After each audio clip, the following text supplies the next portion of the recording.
Merry Christmas, Drunken Yoda.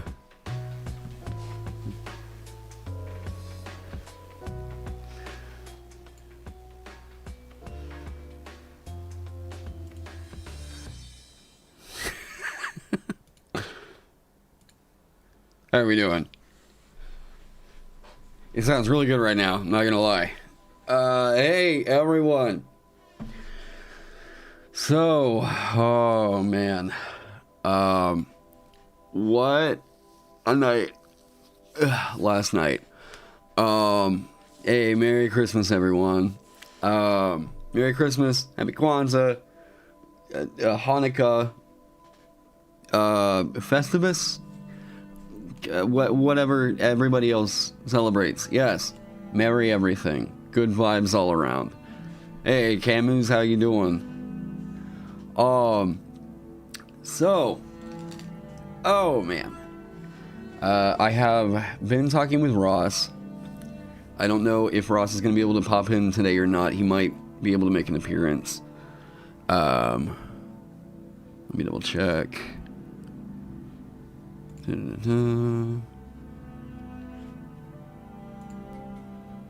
see what's going on with him later. But today, I am moving forward on design with a new philosophy here. And Heavy, I don't know if you're around, but I could also use your take on this. So, I have been thinking for a very, very long time about this. What is keeping this in check?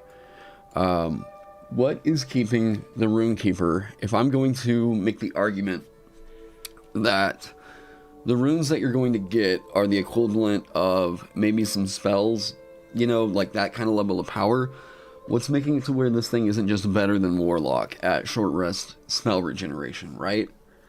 Which had been lingering over my head like just a dark cloud that I knew that I was going to have to eventually get to, right? Whenever I kind of got around to putting this thing together, oh hey, thank you AFK. Thank you for the $2. Remember you? I will. Oh yeah, I remember the avatar. You changed your name, I think, right?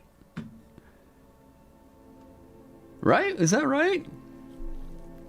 Wait, were you weren't Joseph Garcia the other day, were you?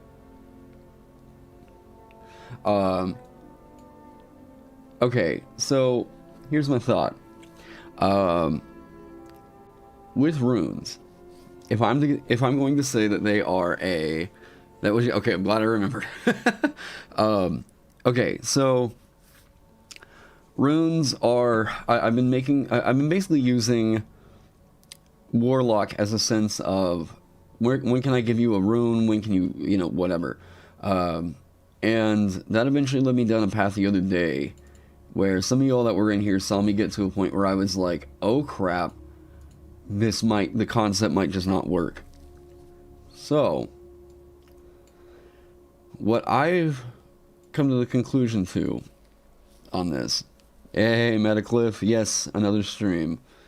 What I've come to the conclusion to after designing out is that Rune Knight Fighter is probably too good. Rune Knight Fighter, those runes that you get should likely require that you have to at least attune to them, because that thing is getting a bit more power than what Warlock can possibly get. Now sure, it's specifically those runes. I mean, there's some stuff to be said. Hang on one sec.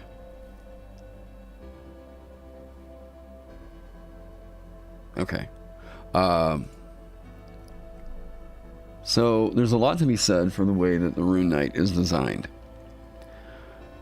I think that the Rune Knight is kind of held together and balanced on a thin sheet of ice. Basically, the thing that keeps the Rune Knight in check is simply the number of runes known, because they don't have a spell slot resource or anything here that they can get that is you know, basically the battery that they power these with, right? However, if you look at it like this, they know 4 runes. Okay, cool. The thing to keep in mind is that these runes don't scale up. So these are all relatively around about the power, I would say, a 1st or 2nd level spell is worth, right? Some of these are also tied into the power of, it can happen whenever you make an attack or whatever. And I think that the problem here is that the runes don't require attunement. And that was what I went back over here and started thinking, okay, that's kind of the cap that keeps you from getting 25 spell slots that you can refresh on a short rest, is that you're still limited in some capacity by the fact of these runes, it's just the nature of attunement. The rules around attunement, right? So if you can attune to 3, and your buddies can attune to 3, what I would mostly think is that, I mean, unless you go like a super artificer heavy party, right? At most, I'm going to say that you can reliably dish out at like 1st level is going to be about 12, right? Rune Knight is a 3rd Runekeeper. No, the Rune Knight is one of those things that people are going to say continuously. Anytime I levy criticism against it, this thing is fine, I've seen it in play, whatever. That doesn't mean that it's put together well. That does not mean that this thing does not grant you more power than what we typically see out of characters like that. The Rune Knight being a 3rd Runekeeper, I think I am going to be conservative with this and say that the Rune Knight is probably most likely a half Runekeeper. And it's got to get expanded out from there. That's basically what I've been doing over the last few weeks, is trying to turn what was a single class concept, or a single subclass concept, and expand it out into its own magic system and do all that good stuff, right? What I also discovered is that Wizards of the Coast, I have been giving hell for not really expanding this concept out into its own magic system. They did. They just called it something else. Yeah, it's almost as crazy as Echo Knight. They already did rune magic. They just called it something. By a different name. These are essentially what I think runes need to be, is the tattoos that you get in Tasha's Cauldron of Everything, okay? I think that people have brought up some issues with the tattoos. I just didn't really care enough about them up until, like, literally yesterday, to where I was like, okay, these are probably worth taking a consideration into what they can do for a build, right? Yeah, no, these are pretty nuts. The kind of things that you can get out of the tattoos are probably something that's worth, not simply a magic item, but also should probably require some kind of a level investment to get. So with these different tattoos, yeah, tattoos act essentially the same way that I thought that runes were, essentially should, right? So, looking at like barrier tattoo, this one varies. So, produced by a special needle, this magic tattoo depicts protective imagery and uses ink that resembles liquid metal. Tattoo attunement. To attune to this item, you need to hold the needle to your skin where you want the tattoo to appear, pressing the needle throughout the attunement process. When the attunement is complete, the needle turns into ink that then becomes a tattoo, which appears on your skin. Your attunement to the tattoo ends, the tattoo vanishes, and the needle reappears in your space, or if your attunement ends, whatever. Protection. While you aren't wearing armor, the tattoo grants you an armor class depending on the tattoo's rarity. Why did the tattoos have a rarity? I just don't get that. I don't understand how a tattoo is rare. Maybe it's like you want to say that the ink is what makes it rare or something like that. Yeah, if only tattooing was that easy, right? Yes, barrier is super powerful. This is pretty damn strong. I look at this, and I wonder if it's even possible. Hey, her crab, how's it going? If it's really possible to make this in check to where it's like rune worthy, right? So I mean, what makes the most sense is that this should be something like Protect or Shield or something like that, right? If WotC thinks that this is, I mean, an uncommon magic item that allows you to do 12 plus your dex modifier, and then, like some people were saying, as a wizard, you could just go, boom, shield on top of this, like, they have rarity to allow power creep. I don't think that this, as just a magic item that requires attunement, this is, why wouldn't you get this as a wizard? You know, at least a lot of the other stuff that does this is requiring that it has to be, you know, a part of armor or something like that. This isn't that good?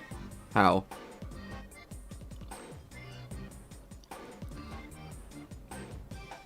The potency of the magic, okay, and I mean, whatever. It doesn't say anything about a skill that is required to make the tattoo appear, right? But what I mean is they already wrote, they basically have the runes right here. Why didn't they take this same system and apply it over towards the Rune Knight? Attunement is too valuable. It's just not normal armor with attuned. What are you as a wizard going to be attuned to? Like, with mage armor, yeah, but they're still expending a resource to do that. This is flat. This is just on. Hey, Rich, how's it going? Like, realistically, like, attunement slots are way more powerful to martialists than they are to warlocks and... Yeah, well, okay, I say warlocks. To wizards and sorcerers.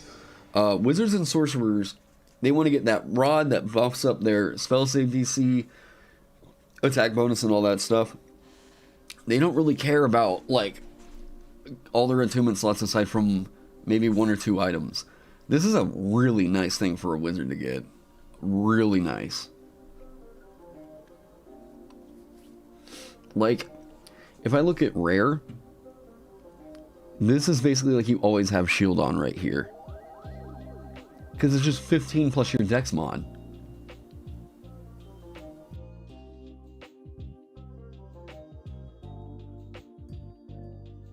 Okay, but like, even if they get, you know, they want the Wand of the War Mage and Cloak of Protection, like, Pearl of Power is nice. Like, you sure, Pearl of Power is nice, but I think that, like, legitimately, this is usually going to be worth it for you to attune to. Usually, always, this is going to be a pretty high priority thing for you to attune to. Now, if you're gonna say that it is too valuable, then that even further helps me justify the restriction on the spell casting system that I'm gonna throw over here. Ring of Spell Storing, sure. Yeah, wizard can still get the shield spell on top of all that. Hey Phil, how you doing? What I'm thinking, did I leave the drawing up? Okay, no I didn't. What I'm thinking is that anything that is giving you first level or higher comparable power, it needs to require attunement. Absolutely has to require attunement. Because if something is going to basically give you a spell slot's level worth of power on a short rest, I have to think of that as a spell slot. I have to think of that as you're getting, even though it's a conditional, you are getting a spell that you can cast once per short or long rest. Well, I take a look at the Beast Heart. I mean, I got a review copy of it. The only thing that I was not a big fan of, with the way that MCDM handled the Illrigger, like, okay, here's basically me as a content creator. What's going to happen if I cover MCDM content? I'm going to get, number one of two different crowds. Number one, I'm going to usually get the MCDM stands that, if I have an issue with the way that it's put together, the way that it's designed, are going to bash the video, come and, you know, mass dislike it and everything. It was different on the Illrigger, because I think that on the base class I didn't raise a whole lot of issues, but it was the subclasses that were just straight up, like, way too strong. Most people came, checked out the base class, and they were like, alright, whatever. you get a lot of the people that are MCDM stands that no matter if you want to bring up an issue with the class in terms of whether or not you think it's healthy for the game, are going to say that they're going to be okay with it because they're big fans of MCDM. They don't care if it's whatever.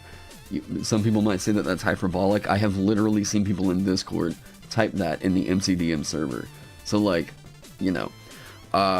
Now, the second type of people that you're going to get are usually going to be the type that are going to show up and they're like, oh, okay, like, well, it still looks good, so I'm probably going to allow it at my table. Like, the layout looks good, so I'm going to think it's pro. I don't know what this guy's raising issues with. I'm going to think that it's alright. I guess there's a third type that shows up that, you know, yeah, they're the more reasonable. I'm just mostly thinking about new people that are coming to the channel, what that's going to bring forth. The third type that you're usually going to get might be those that are a little bit more reasonable, people that understand because they've, you know, either seen my videos in the past or, like, and the same thing happens, this isn't like a unique to MCDM thing, this happens with Critical Role as well. Anytime Matt Mercer releases a thing, and then I bring up some coverage, and I'm like, ooh, wait a minute, people are likely to have an opinion already, exactly. They're not coming to hear a review of the product or somebody bring up a possible critique. They're wanting to hear somebody validate their already enforced opinion, you know? So, that's kind of one reason why I've been hesitant to cover so much like Arcadia and MCDM stuff, even though that does bring in a lot of viewers. The other thing was just the way that the Illriggers, like, pricing model was handled.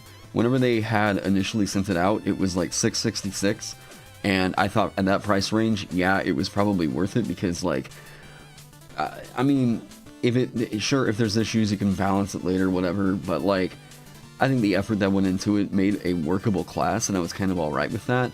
But at $15, no.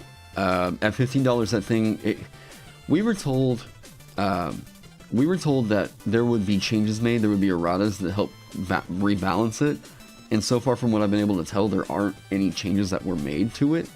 I mean, here we are. Is it a year later? I don't think it's a year later. But, yeah, you just want to hear my opinions on the class. The Illrigger's not worth $15. The artwork in it is fantastic. Awesome. Let us buy the art assets so we can use it in our products. I don't know. Or sell prints of it or something like that. I don't think it's worth it to price art as a part of a PDF as pricing towards the PDF. The art is supposed to support the design, not the other way around. You know, if the design is there because they wanted to reinforce selling a pretty PDF, then no, that's not. I'm not here for that game. I believe they're working on the errata. Well, I mean, from what I was told was Matt was on vacation, and that's why he hadn't actually, like, wrapped up, you know, actually balancing or anything like that. And then whenever he came back was whenever he was supposed to get started on it. And yeah, paying for art is what Kickstarter's for. Exactly. You don't sell a product in order to make up for the artwork, right? Artwork does not make a product. So I was critiquing the design, and yeah. Oh, well, thank you, Kenneth. I appreciate that. Yeah, and I should probably shout out, since I'm talking about the Illrigger here. These are people who helped me out with that video, like that series, because it was a lot to kind of break down and kind of find the math on.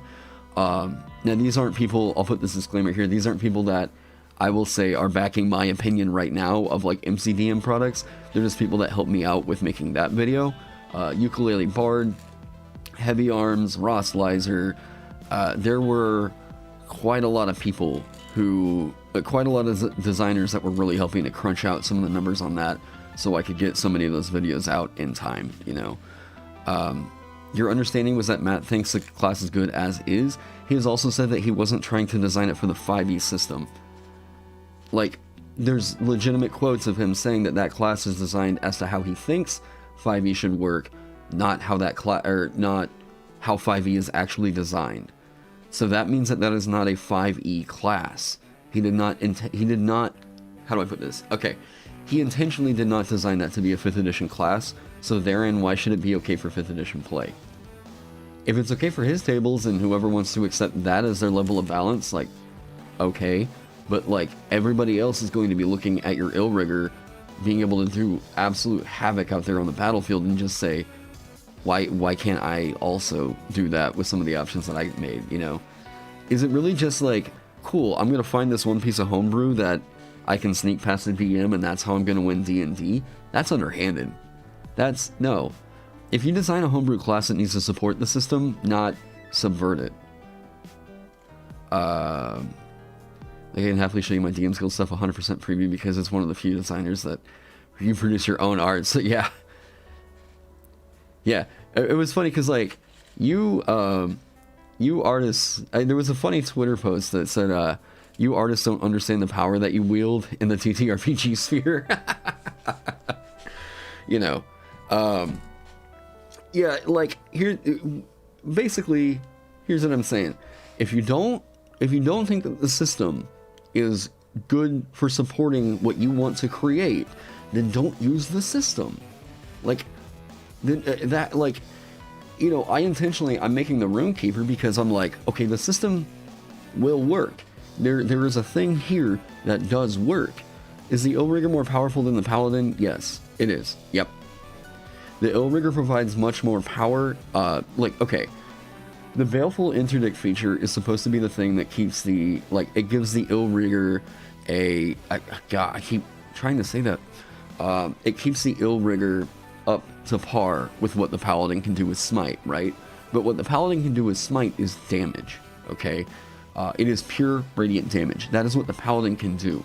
What Baleful Interdict does is, well, not only can you do this and you get the damage, you also get a bit of healing on top of that. You also get little benefits perked on top of that because of your different subclass. It's just a Paladin with a new coat of paint, and the coat of paint still comes with a whole lot of other things on top of it that, like, way through the... It is overtuned. Unless that thing gets a significant overhaul, I could not allow that at my table. And I'm happy to see if, like, MCDM wants to take nerfs on it, you know, like, let's see what happens. But as it currently sits, I don't think that the overall design of it is worth $15 because it's going to create a frustrating experience whenever that thing winds up inevitably overshadowing what other people can do. Yeah, paid homebrew should be at least roughly balanced for the system it's for. If it's just a homebrew you put out there for fun, then yeah, you do whatever. Exactly.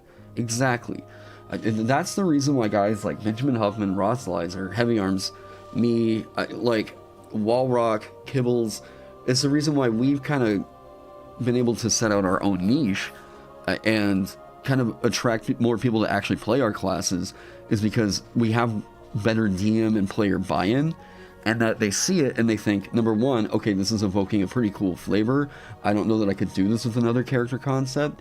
And then they're also looking at it and thinking, this feels unique, and it's not just something that's going to auto-win me the game, right?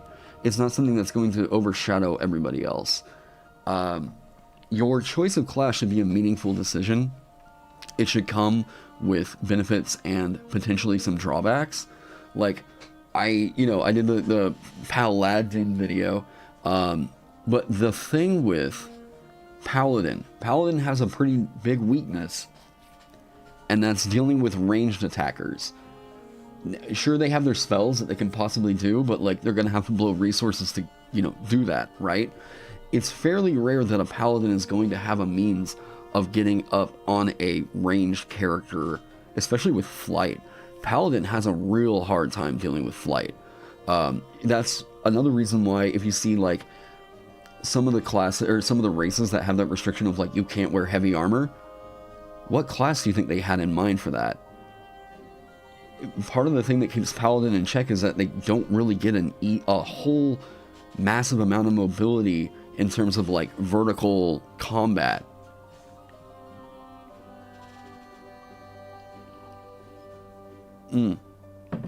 But, like, yeah, you bought the Illrigger at $666. and have one at my table at the moment just to try, but I would not pay $15 for it, which is why I'm hesitant to spend $15 on the Beast Heart, and you're asking for my take, even as a kind of MCDM stan. You know what? Okay, we'll do this. We'll do this. I will look at the base class. I'll look at the first 5, or yeah, we'll look at the first 5 levels. Okay?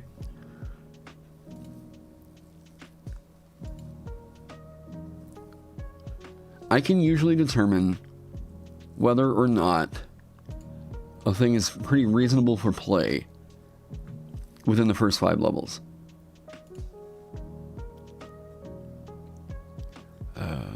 Okay.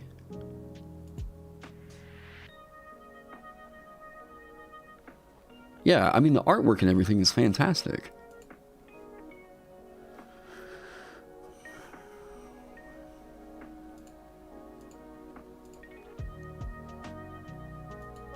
Yeah, like, they don't, their layouts are always great, okay? Like, I will never, ever knock MCDM on their layout artwork, or their layout work, okay? Well, I'm not going to do, I appreciate that, but no, I'm not going to do a full-on breakdown of the class. I'm looking at, wait, who was their editor on this one? There's an editor that they had on the last one that I'm now refamiliarize myself with their work. Okay, they got new editor. All right, good. The editor that they had on the Illrigger was not familiar with 5e wording, and that caused a lot of fiddliness with it, right? I actually found out who the editor was on that, and they were used to editing for war games, not specifically 5e. So, yeah. Alright, so lots of flavor text here. Are these just companion creatures? Okay, are these just companions, not the class?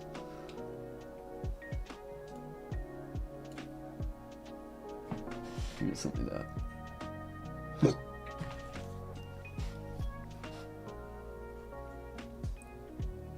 Class features. Wow, 27 pages. Okay. D8, so it's meant to be a midliner. Light armor, medium armor, and shields. Companions, not pets. Okay. Because he said Illrigger is OP. You've had people attack the class because they said that Illrigger is OP? Or because you said it's OP? I mean, you gotta kind of ignore, you gotta, once you understand design sensibilities, there's a point where online critique just doesn't really help at all anymore.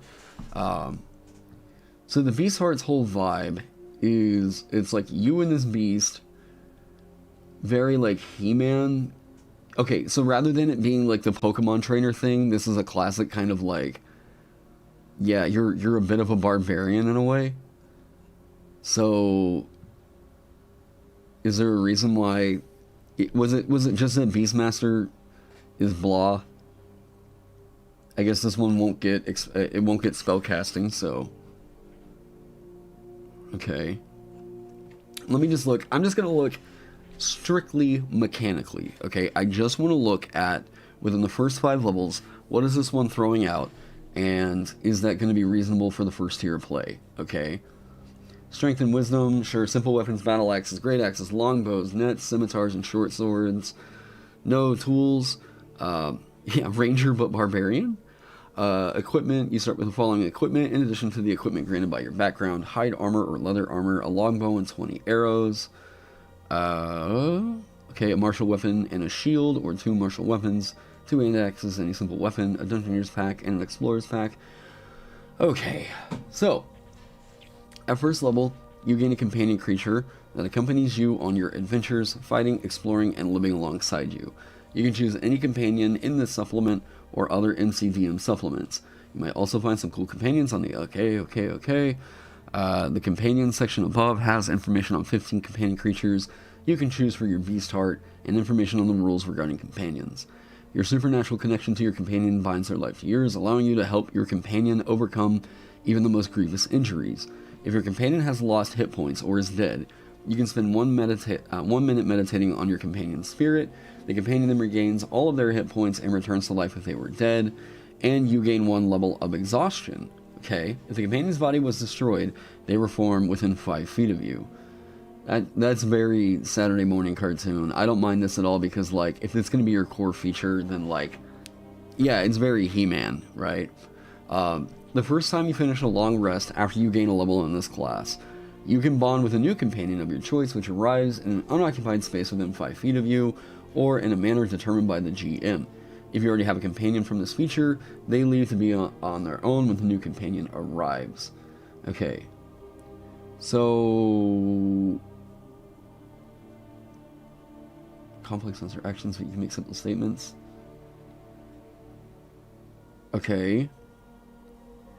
Does anybody want to tell me what's missing here so far? It's something pretty big that I haven't seen yet. Like,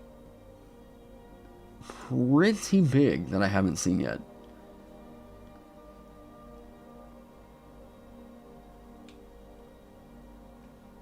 So I guess you just assume that it's...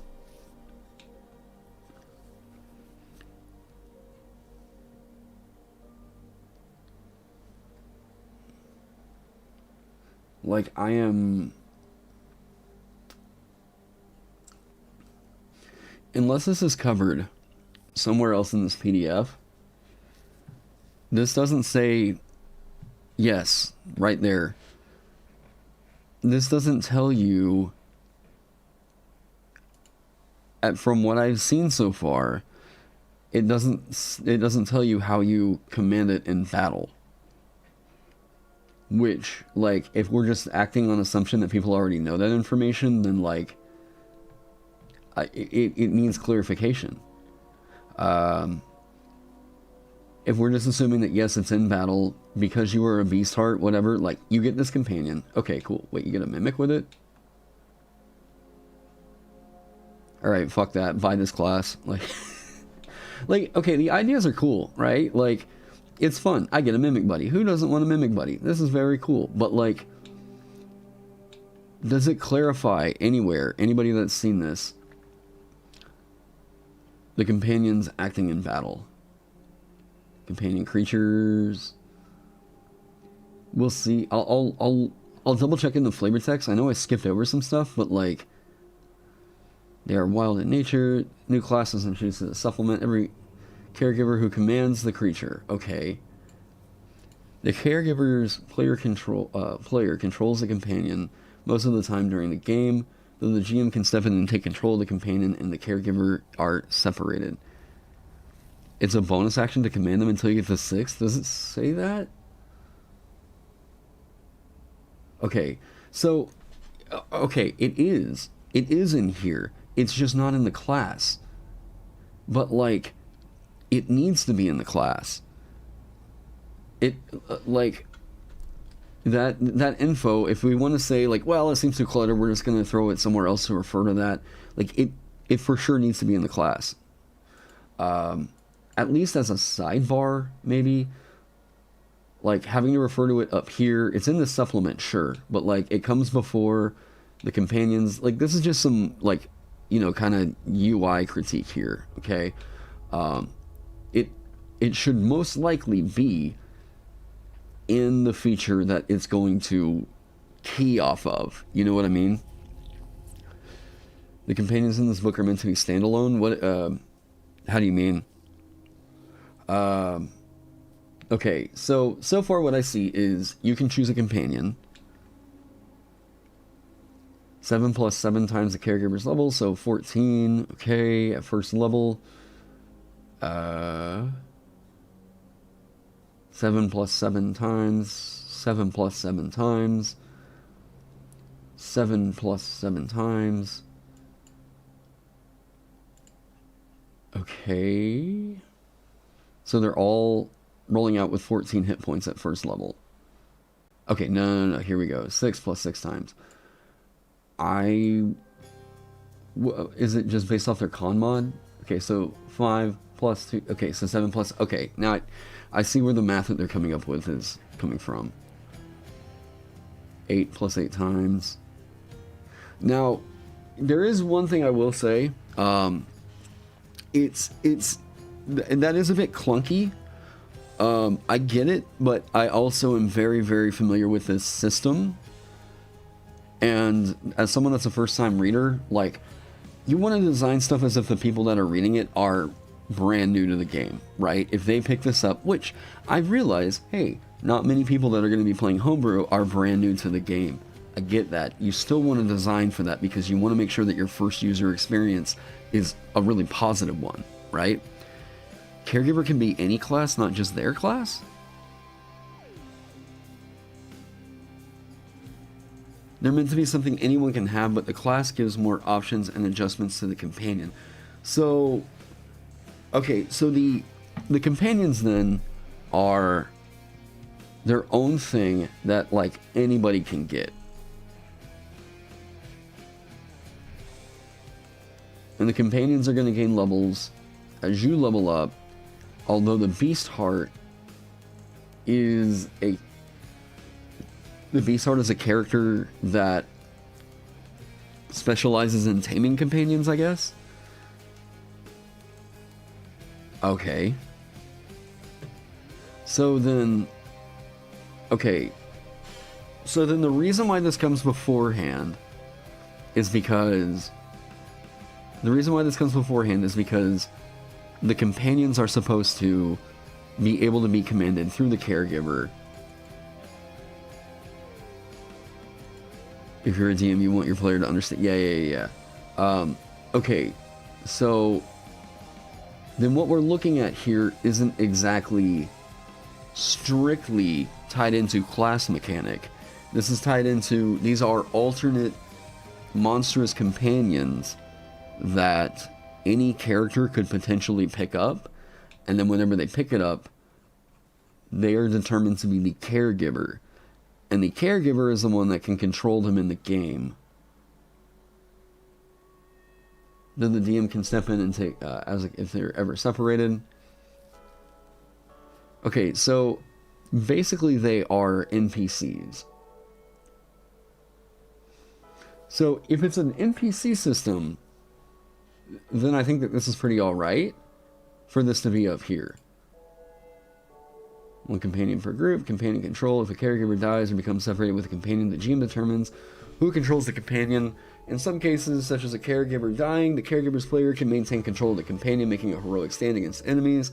But in cases where a caregiver and their companion are physically separated, such as when a companion is captured, the GM might wish to take control of the companion to keep the player in suspense about the creature's fate. Okay. So so Tony's got, alright, so they're alternate sidekicks. So then that changes my initial critique, where I said that stuff needed to be referenced down here. Now because of that, this is an alternate class that just riffs off of, you are going to get the companion. So this is, so wait, then this is a sidekick class. This is a... Not you are creating a sidekick, but you are a character that is specializing in, like, keeping sidekicks in a way. Which is something that people were telling me that my Sovereign needed to be. Which,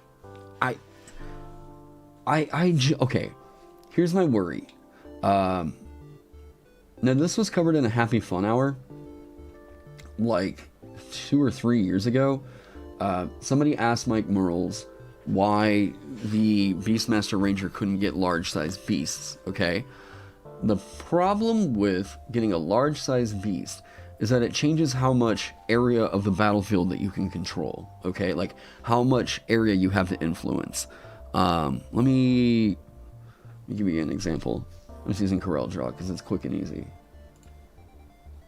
Okay.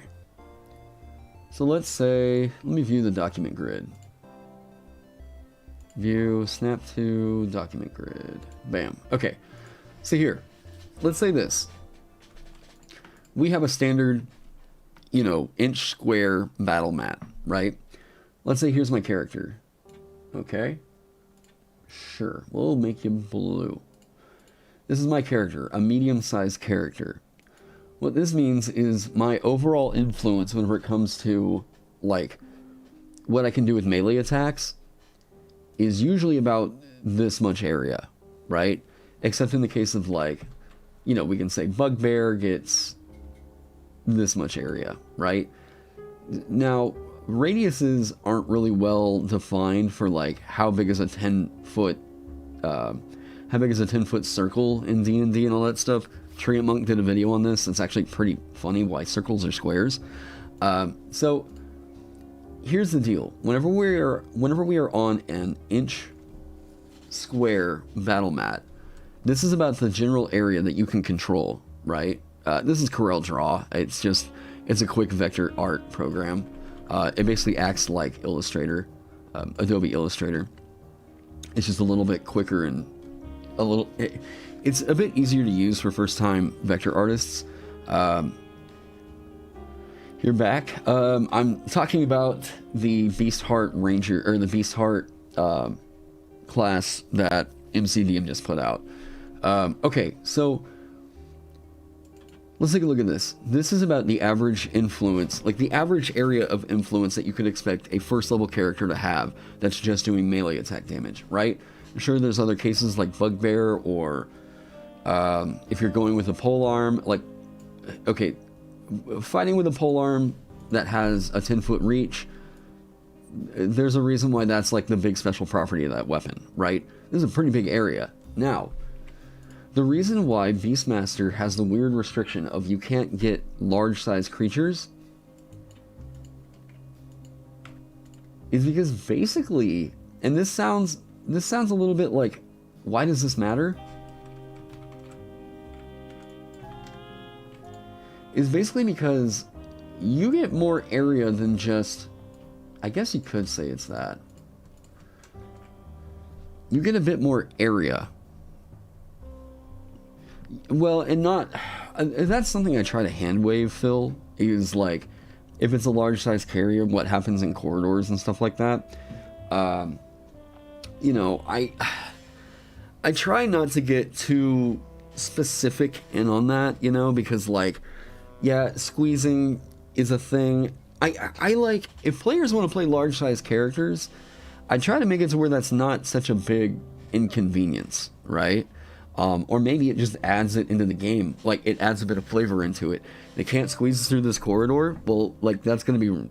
They better stay in the back or else they're going to slow down everyone else in front of them, right? Like, I don't know. It could be funny, but I also run a pretty wacky table, right?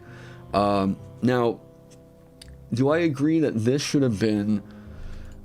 okay, so whenever you have... Think about it like this. This is the average area that a medium-sized character that is rolling out with martial weapons has to influence, right? Now, if you give them a large companion, not only does the companion's influence increase, but, like, you basically made another area that you have control of out on the battlefield. Well, they made RuneKnight get flexible large, where you can swap, you know, all that stuff. So don't think of this as, well, yeah, this companion gets all this area that it can affect, so whatever. It's a matter of you now have two zones that you effectively control in the battlefield, and that's actually pretty strong. Like, this is pretty impactful. Even if it's just two of these, like two medium-sized areas, I still think that this is actually pretty good. Like, you've effectively doubled the area, but it's also from two different conduits, I guess you can say. Is having that much reach bad, so bad as long as the action economy is the same on a medium character? Range weapons get much more anyways. I never ran into... Okay, me personally, I never ran into an issue where I allowed a Beastmaster to have a large size companion. I never ran into an issue with it. This is why animate objects is such a problem. Not only is it flooding the field with 10 medium-sized creature, but huge as well. Yeah. That's the thing, is like any of the conjuring things, that give you like that much control over the battlefield. Like, what is it with 1, 2, 3, 4? Like, even if we just get 4, and here I am as my character, I'm just gonna mark this as like, I don't know, yellow. Sure. Here's my character, and here's all the area that I now influence because I cast a spell. This is a ton of control on the battlefield. Like, this is what you get to influence here. That's why usually some of the summoning spells, and why some summoner classes have a hard time justifying you getting more than just like the one creature, right? I like what they did in Tasha's for the spells. You might hear me bitch about that book a lot. I will not complain about the spells that are in that book, because the spells, they did summoning pretty damn well. Yeah, high tier play has to do with this. For sure. Animate objects, being able to get just like, is it 16? Is it 16 tiny size objects? Like, with a 5th level spell slot? Sure, let's see this. Bam, bam, bam. It is a ton of area that you can influence with this, okay? So that's what you have to think about, what they were balancing the Beastmaster around. It wasn't necessarily that they thought that, like, you have this other thing that is out on the battlefield, you've effectively doubled your hit points or anything. It wasn't really ever about numbers like that. It was more so about how much area you actually control. And that's why they decided that you should not have a large-sized companion. I don't necessarily agree that the size was a big issue. I think it was maybe the companion in combination with some of the other summoning magic. 10 tiny to medium. Oh, okay. So even 10 though. Even 10. What? Like, the huge size thing is going to come out there with a lot more hit points. The other good thing about that is that it can fly. Like, the animated objects can just fucking fly. So there you got your vehicle, right? You've run a lot of 3rd and 4th tier games. You know, like, so whenever you're designing a companion-based class, it's, your balancing measure isn't so much like how tanky is the thing or whatever. Sure, you do have to keep that into consideration, but you are also influencing a big area on the battlefield. What do I think? If I was to give this a very, like, let me give you the one answer that I think that this thing could be looking for in terms of how to make this balanced, or like, how to make it to where this doesn't just look like a thing you can multi-class into as any other class. I think that this should very much be a prestige class. I just think it should be a prestige class. Take the prestige class mechanics. We figured out how to do prestige classes in 5e. This makes perfect sense as a prestige class. Without going super far into it, I know from seeing some of these beasts that you being able to dip into it for 1 level and get a beast companion equal to the caregiver's level. So not your beast master, not your beast hearts level, but your overall level.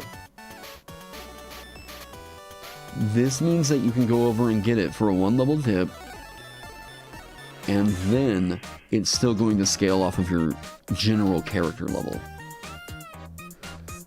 That right there is better than Beastmaster.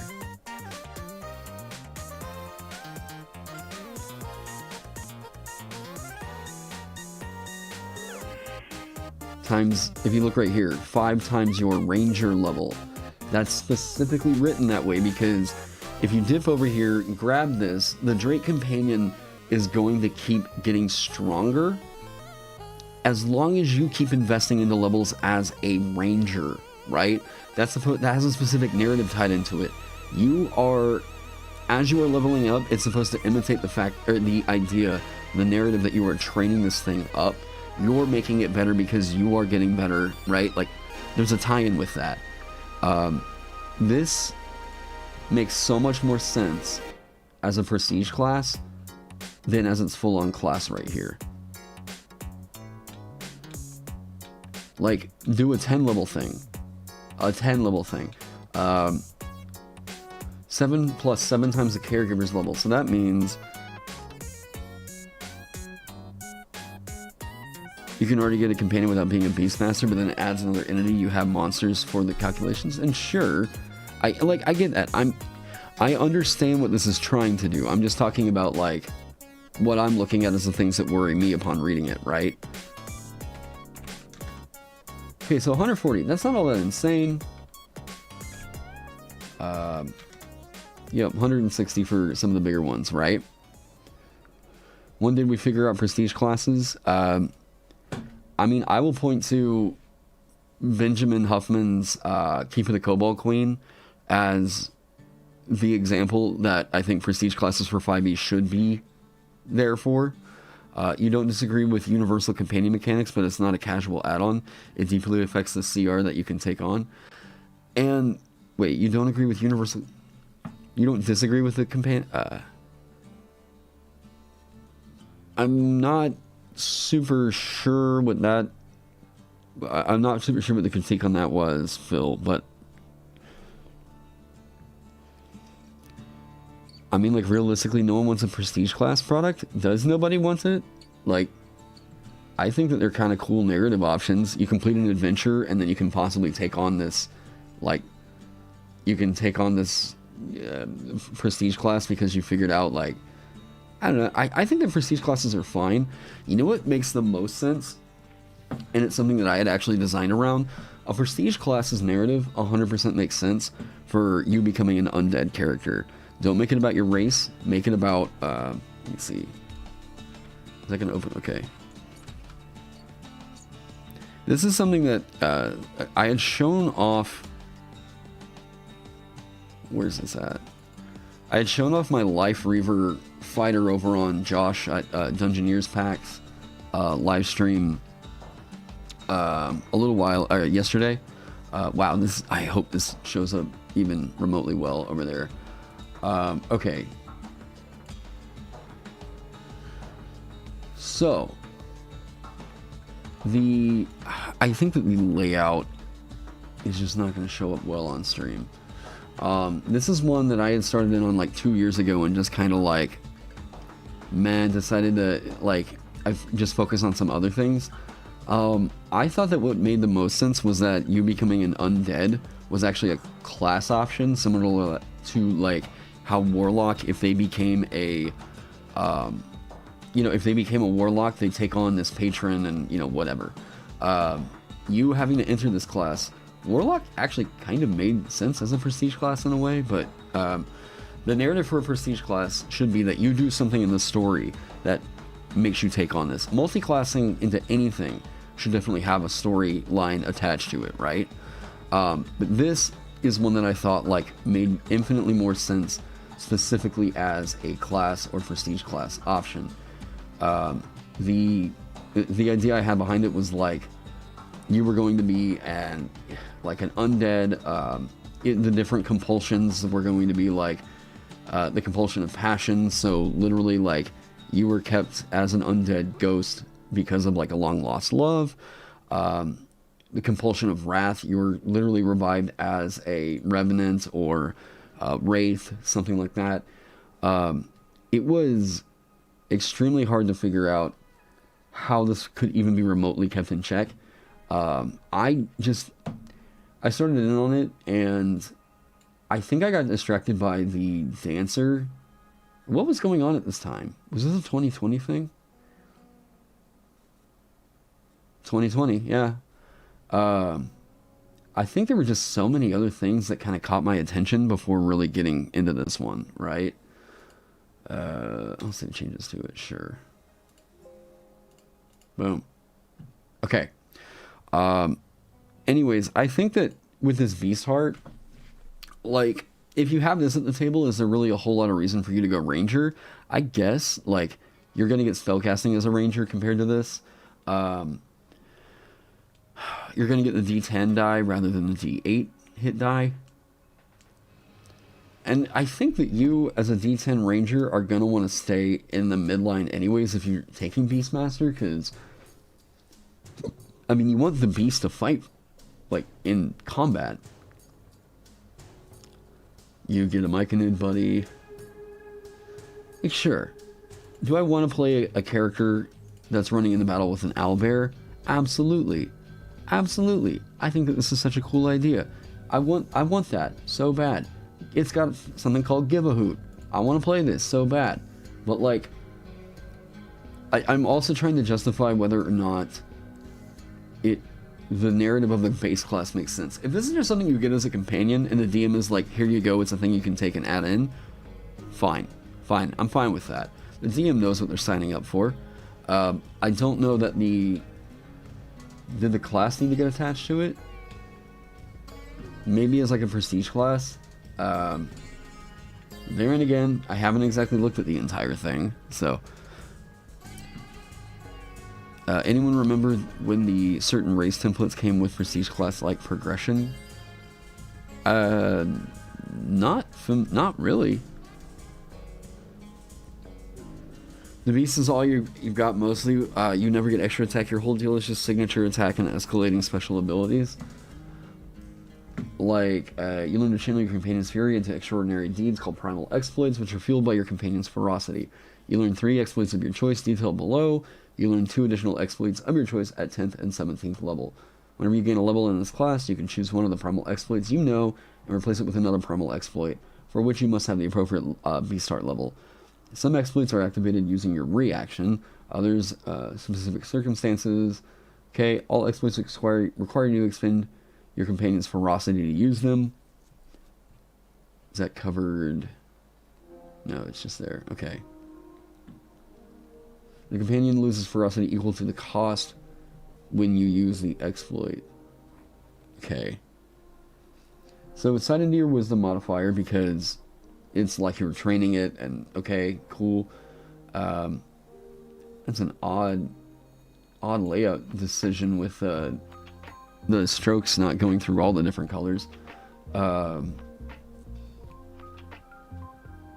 Okay, 3 ferocity, 4 ferocity. Oh god, I said I was going to look at the first like 5 levels of this and determine what I thought. Where is this ferocity? Is it just equal to your level? New caregiver, ferocity. Companions are dangerous creatures. Each companion's ferocity is a measure of their tenacity and fury, and how those things build in battle. As a companion's ferocity increases, they gain access to powerful new features, but they also become more difficult for a caregiver to control. If a companion isn't incapacitated at the start of their caregiver's turn, the ferocity increases by 1d4 plus the number of hostile creatures within 5 feet of the companion that they can see or hear. Okay, the tracking on this is a little heavy. For the purpose of building ferocity, a group of creatures share a single stat block, count as one creature. Okay. Ferocity builds round after round during combat, and there's no maximum. Okay.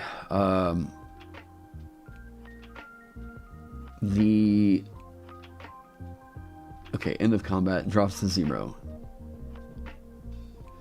So this can stack if it's completely surrounded.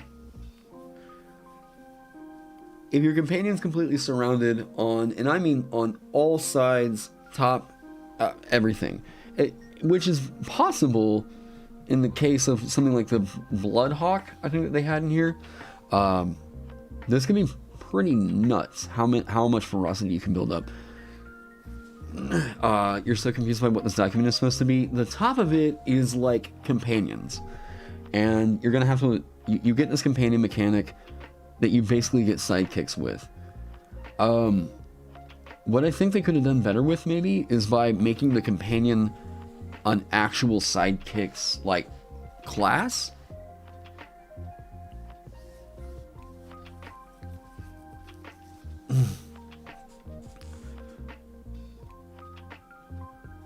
Well, yeah, they say in here you can only have one per party, which narratively is like, I don't totally agree with the narrative on that. I'm like, oh, sorry, we've already got a bear. You got to go home, turtle. Like, well, I guess monstrosity. So go home, displacer beast. I think that mechanically it's probably achieving what they were wanting to do. Like, it does the thing that likely is what you want it to do. I was under the impression that this was an entirely new class that was like, from what I was told, it felt a bit like you were a Pokemon trainer. And it's not. It does have its cool, like, own unique identity. It does feel like a blend of specifically Beastmaster, specifically Barbarian, but it's not really. Well, I guess it kind of is Barbarian in a way.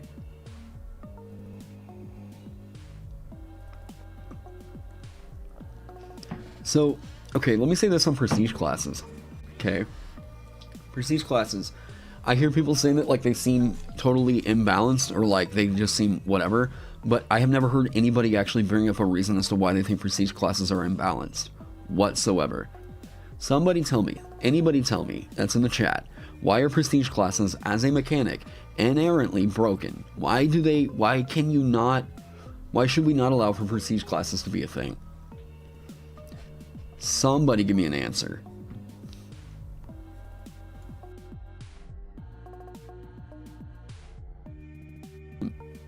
You tried to send a music suggestion? If you tried to send it as a link, YouTube chat does not allow for links.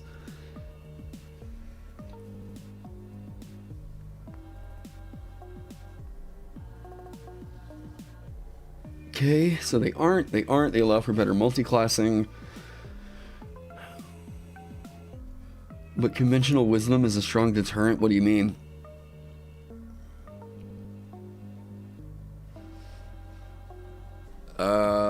I'm not sure. Yeah, I'm not sure. The stuff I'm playing here is in a set list that I know doesn't get me copyright stricken.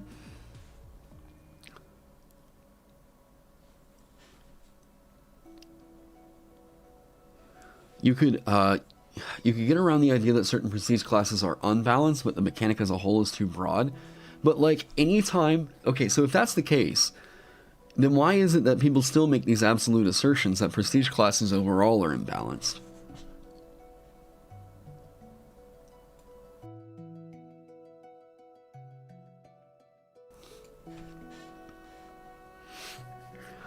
You're just trying to avoid designing things that people are prejudiced against with how hostile people are with innovation at large. That sounds like you need to get into better communities, honestly. Like, I've generally had people be pretty positive towards the stuff that I write, but I also avoid Reddit like it's the plague. You find that players aren't willing to give up class levels? Okay. You've never heard anyone say that they're imbalanced. They just hate having to level dip for anything? Yet, it seems like there's people that still think that multi-classing is super good. And it is, if you want to do very particular things.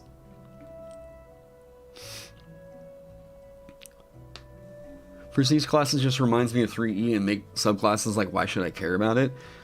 Okay, and that's fair. I think a prestige class has to really be justified as to why it should exist, right?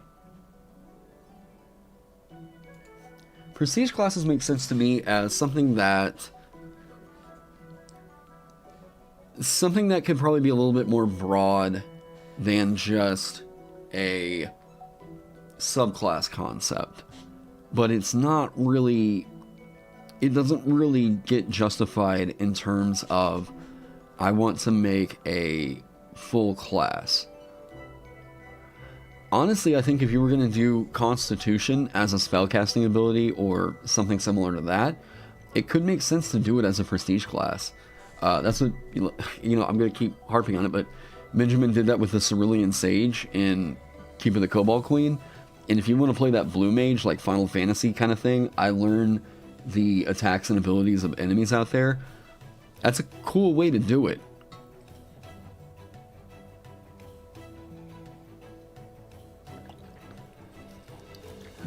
Have I made a video on prestige classes? I haven't.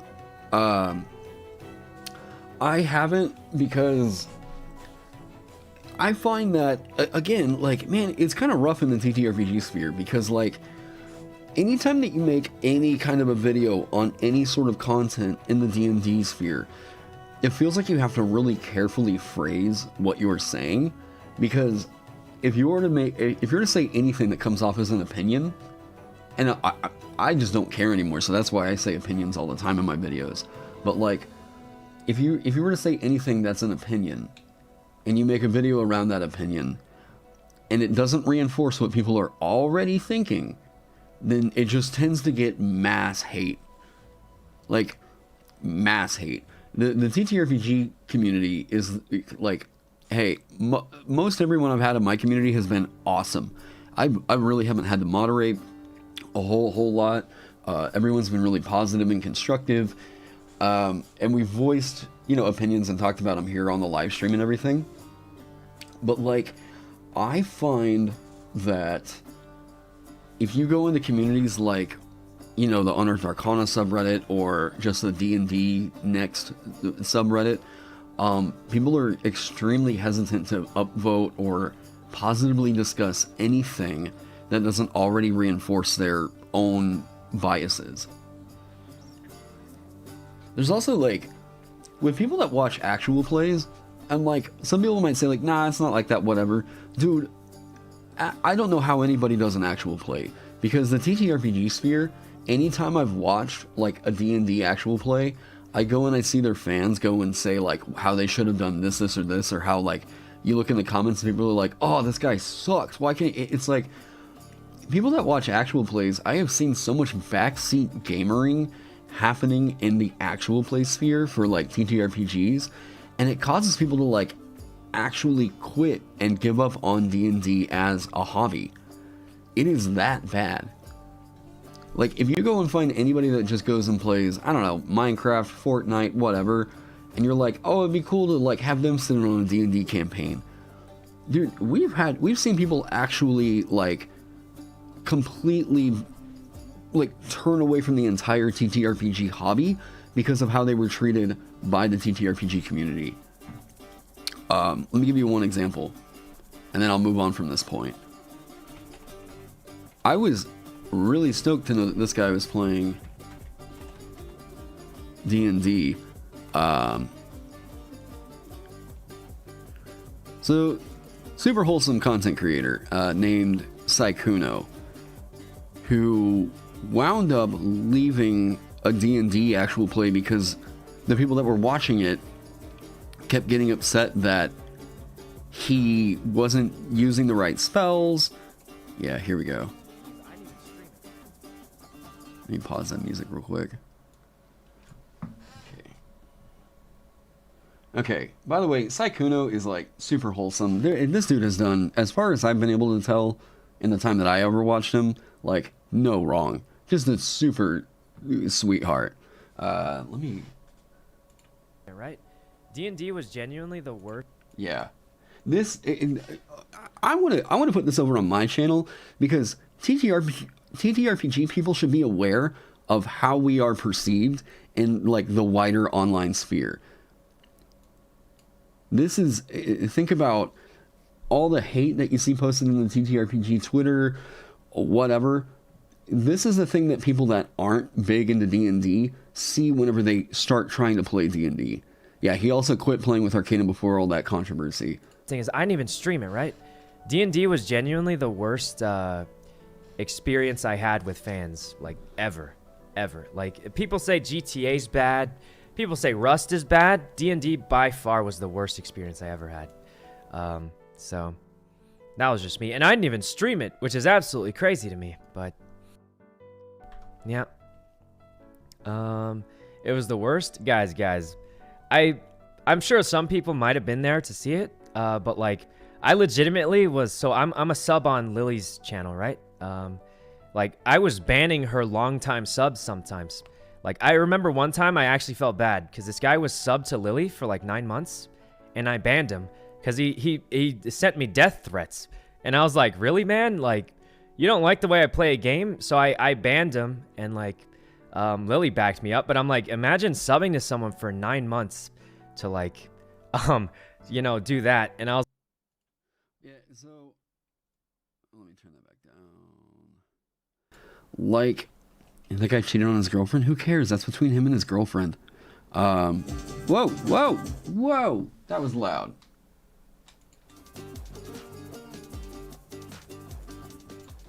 Yeah, don't get into people's personal lives about all that. Like, that's whatever. Arcanum, well, Arcanum's his own piece of shit. All right, like what Arcanum did is it cringe.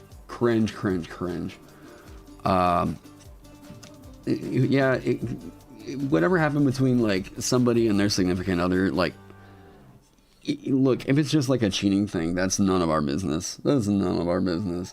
Now, once it gets to an actual criminal offense, that's when you can start going like, yeah, all right, fuck this guy. Like, Arcanum is super creepy. Yeah,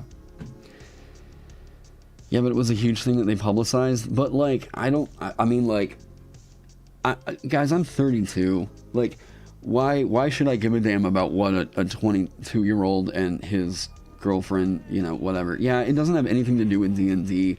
Like, so I can't care for the soap opera of like online streamers. That's just, yeah. I don't get stuff like TTRPG horror stories or experiences like that. I don't get the vibe in the first campaign. I never played, so I just left those losers and found another group. Yeah, like, you also kind of get to a point where like, I just don't, I can't. Changing the title of the stream to the current review. Well, I'm not trying to make this the entirety of this stream. I was looking over this real quick. My first thoughts, like, if I was for whatever reason paid to actually give input on this, I was just asked by my stream. I wasn't trying to make this the entirety of the content here. In case any of you MCDM stands are here to, get your opinion validated. I don't really understand why this couldn't be a prestige class. I don't know that it's totally... it seems like the core of the supplement is for the companions. And what I think could have been better served is a companion-based, independent kind of sidekick class to key off of everything else. It seems like it could have been a way to like improve Beastmaster in a way, which I actually did a version of it. Where was it? Whenever I was doing my overhaul and I focused on Beastmaster Ranger. Is it in this version or did it... I've tried to revamp Beastmaster I don't know how many times now. Okay, Bestial Gift. But it was at 6th level.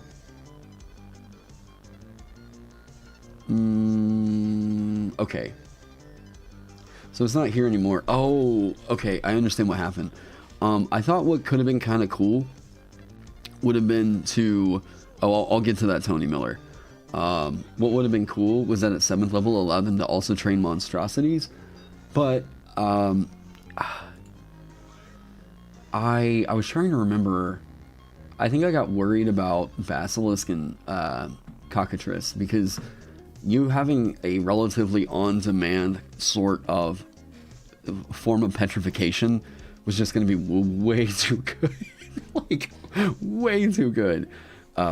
Yeah, because you guys want to know how to kill a Tarask?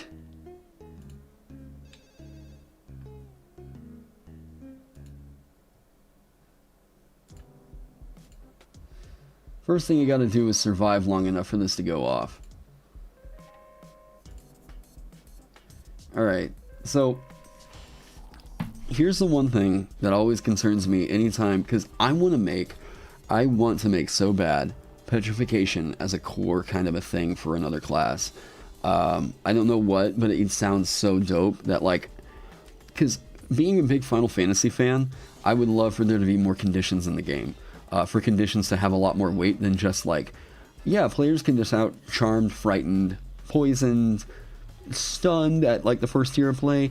Okay, but like what about some of the like cool effects that we see in like Final Fantasy, right? Final Fantasy has confused as a status, which totally makes sense to me, and it doesn't need to be tied to a 4th level spell because the confusion spell affects multiple creatures. You can make it affect one and it would be fine. Pathfinder does this already. Pathfinder already does this. If you notice, of all the different condition immunities that Tarrasque is not immune to, are stunned and petrified.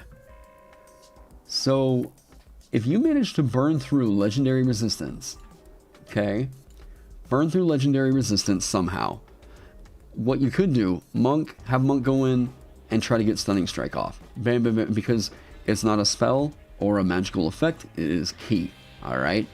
So, bam, hit it, burn the legendary resistance, bam, hit it, burn the legendary resistance, bam, hit it, burn the legendary resistance. 2 spells that you need as a wizard, okay? Petrification be a twist on Transmutation Wizard, possibly, that's kind of sick. Now, the way that you kill a Tarrasque, petrification. You petrify it.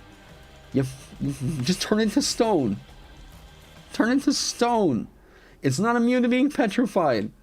Like, and it's been a hot second since I looked at the petrification.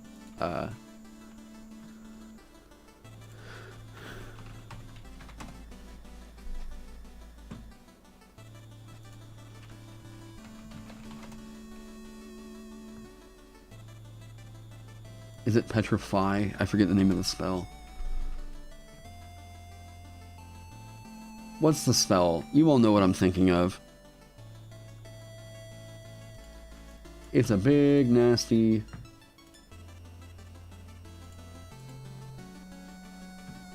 Is it flesh to stone? Okay. One creature that you can see within range in the stone, if the target's body is made out of flesh, it must make a Constitution saving throw. On a failed save, it's restrained, and its flesh begins to harden. On a successful save, the creature isn't affected. A creature restrained by this spell must make another Constitution saving throw at the end of each of its turns. If it successfully saves against this spell 3 times, the spell ends. If it fails, 3 times, it turns to... Okay, you know what's really easy to make this go off? And I don't want to start up this whole talk again, but like, it's relevant.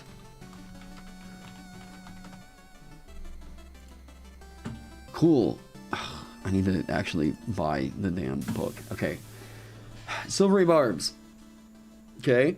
Hey, Mac Daddy, how's it going? Hey, hope you're doing well as well. Happy holidays. Turn the Stone by Electric Light Orchestra. Silvery Barbs. Okay, you as a later level wizard, take this with your spell mastery. Do it to where you can just spam this, okay? Does it, have you burned all of its legendary resistances? Cool. You survive, really, if you survive 1 round in combat and you have a monk in the party that's willing to get in there and like try to hurt the Tarrasque with Flurry of Blows, Stunning Strike every attack, and it's getting this to pop off, like, okay. Now, here's the other thing though. Silvery Barbs, if it succeeds on its save, and you've managed to burn through its legendary resistances, pop that off to where it rolls it again and has to take the lower result. Like, yeah, and Trian Monk just did another video, and he included me in a little snippet of it, but it took it a bit out of context, and I think that my old video could probably use some clarification. I already posted this as a comment over on his video. What I said in my original video, and it is worth me clarifying here, okay? And then I want to move on, because, yeah, I could give you, where's it at? Let me just pull both of these spells up, okay? And this is probably the last, yeah, this will probably be the last. Oh my god, are you...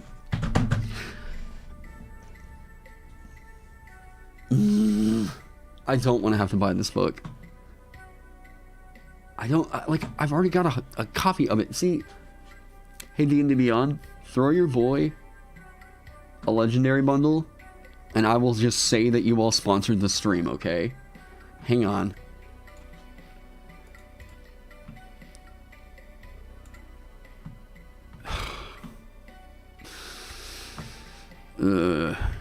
Hey, anybody want to throw a super chat at your boy for...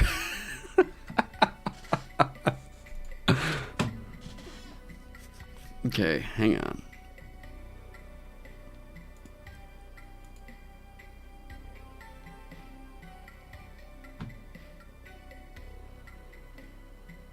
No, no, no, no, no, no. PayPal, get off that screen. Jesus.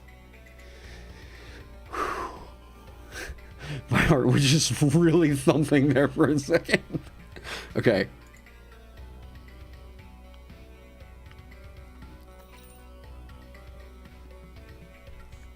Come on, any day now. This will be worth it just for me to... I want to clarify this point. Okay? So, what I had said in that video... and part of it's also that hey, thank you so much, AFK. Okay. So, what I had said in that video, alright?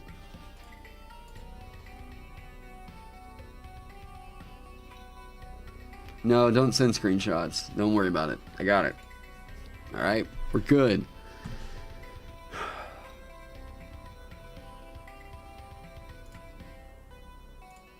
Okay.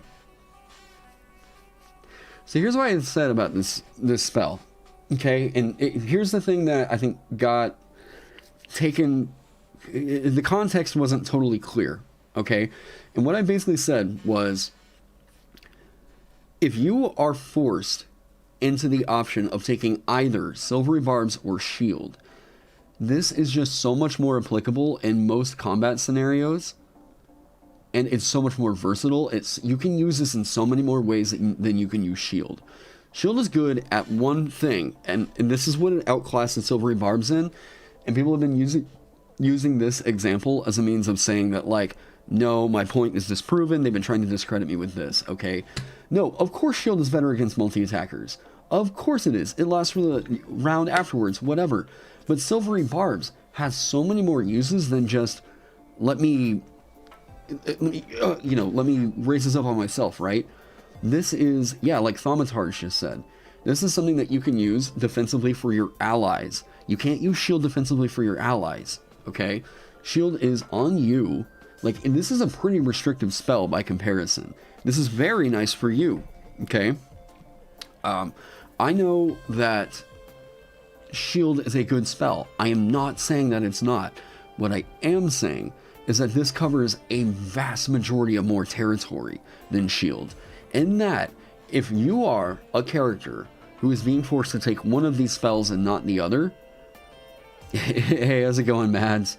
If you're forced to take one of these spells and not the other, it is basically, yes, you are probably going to be a worse character. You will probably be a worse character for taking Shield rather than taking Silvery Barbs, okay? Not that this is something that is objectively better in, whatever. Yes, on the majority of characters, you will be better for having Silvery Barbs than you would for having Shield. People are trying to crunch this in a way that makes it sound like this spell is not that insane. This spell is ridiculous. I've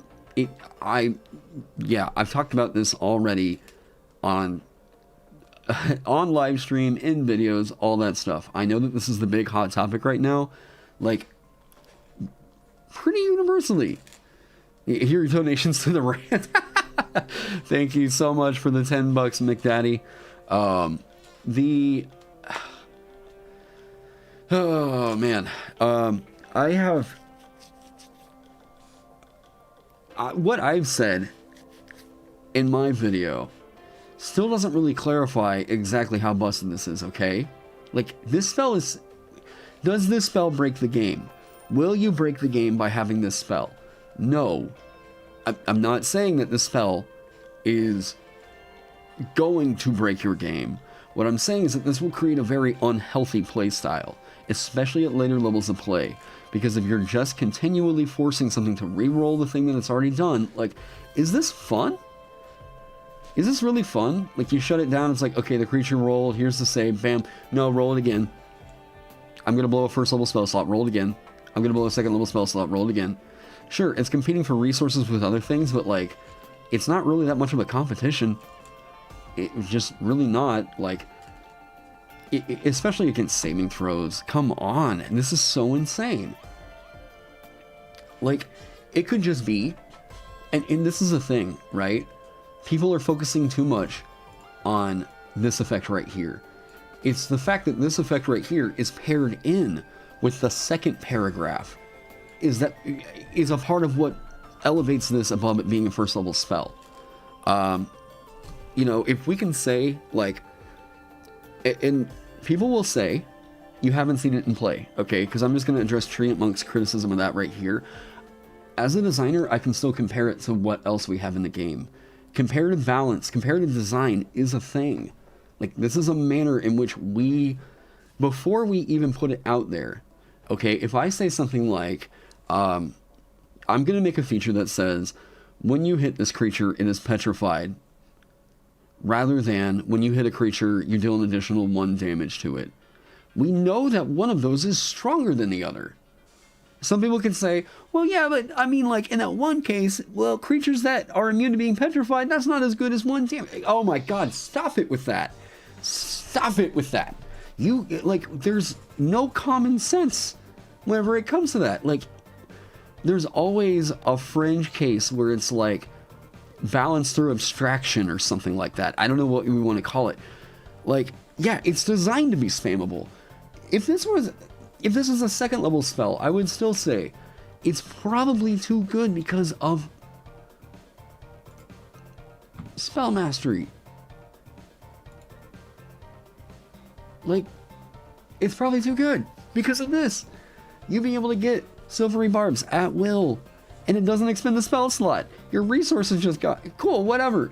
If you want to say that, like, it's taking up the resources for, like, shield or absorb elements, like, this exists. So at later level play, like, this is a thing that I am still designing around. I have to take this into consideration. So, all right. I realize most players will not hit this. That does not change the fact that some players do. That doesn't change the fact that the game is designed with a thing like this in mind. And you have to design first and second level spells knowing that this feature exists. The same manner in which you have to design damaging spells of first through fifth level knowing that this exists. Okay? Or any improvement, any feat that you want to make that can improve on, let's say, Druid. If there's anything you want to do to improve on Wild Shape as, like, a feat that isn't a part of a specific Druid subclass, you have to know that this exists, right? Like, yeah, there's a pretty intentional reason why things like, let's look at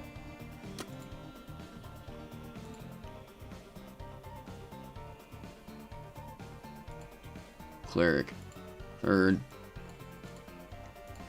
Every part of Revivify has very intentional design, okay? Number one, this requires, at lower levels, an extremely costly material component, which the spell consumes. That means that not only do you have to blow the third level spell slot to do this, you have to blow a 300 gold piece of diamond in order to get this, okay? Like, in order to bring your buddy back, it's going to cost you some money, alright? And diamonds might not be extremely easy to find in every single setting, you know? You touch a creature that's died within the last minute, okay? That's another restriction. The last minute. The creature returns to life with 1 hit point. The spell can't return to life a creature that has died of old age, nor can it restore any missing body parts. Okay. Like, every part of this is extremely intentionally designed. Range. Touch. Wait. Inspiration, which is supposed to be an award for the DM? Well, it's not the exact same thing as Bard Inspiration. Okay, so we have to consider that every core component of this is designed to make the spell function, right? And I'm going to bring Ross on here at some point because we are going to be talking spell design in a later live stream. Ross and I have just been trying to time it right. we have to consider that there are features in the game that can cause certain things to act in a way in which they are not intended to act. If the intention of Silvery Barbs is for a wizard to be able to grab it and then at 18th level be able to infinitely spam it, I do not think that the spell is healthy for the game. And let me say that. I do not think that the spell is healthy for the game. Let me clarify that. By healthy, what I mean is the game still fun to play? Is the game what we would consider to be evoking meaningful choice to where there are other options that you would probably take still, rather than a single trap that you're like, yes, this is the one I should take all the time, yeah, right? Silvery Barbs is going to be that spell. If you get spell mastery and you're using this to take any other first level spell, you still got your other first level spell slots that don't really matter to you as a wizard. Why not use those for shield, and why not use this for Silvery Barbs? Like, yeah. Take ownership in the event of a roll, advantage as a sole mechanic, and having so few. And it's still a thing that because it doesn't apply disadvantage, it doesn't override. Hey, J-Link 503, thanks for subscribing. Welcome to the Insanity. Because the only good thing about the modern TTRPG sphere is Ross Leiser. He'll love to hear that. There are other great, I mean, there's other great designers out there. Ross is my go-to for who's the guy that just understands how to make something incredibly unique and innovative and make it make sense. Like, make it to where the game isn't going to break as a result of it, which... Are you? I think Ross is a bit busy today because he's got to cook and get ready for a holiday thing. Let me see if he said anything on Facebook.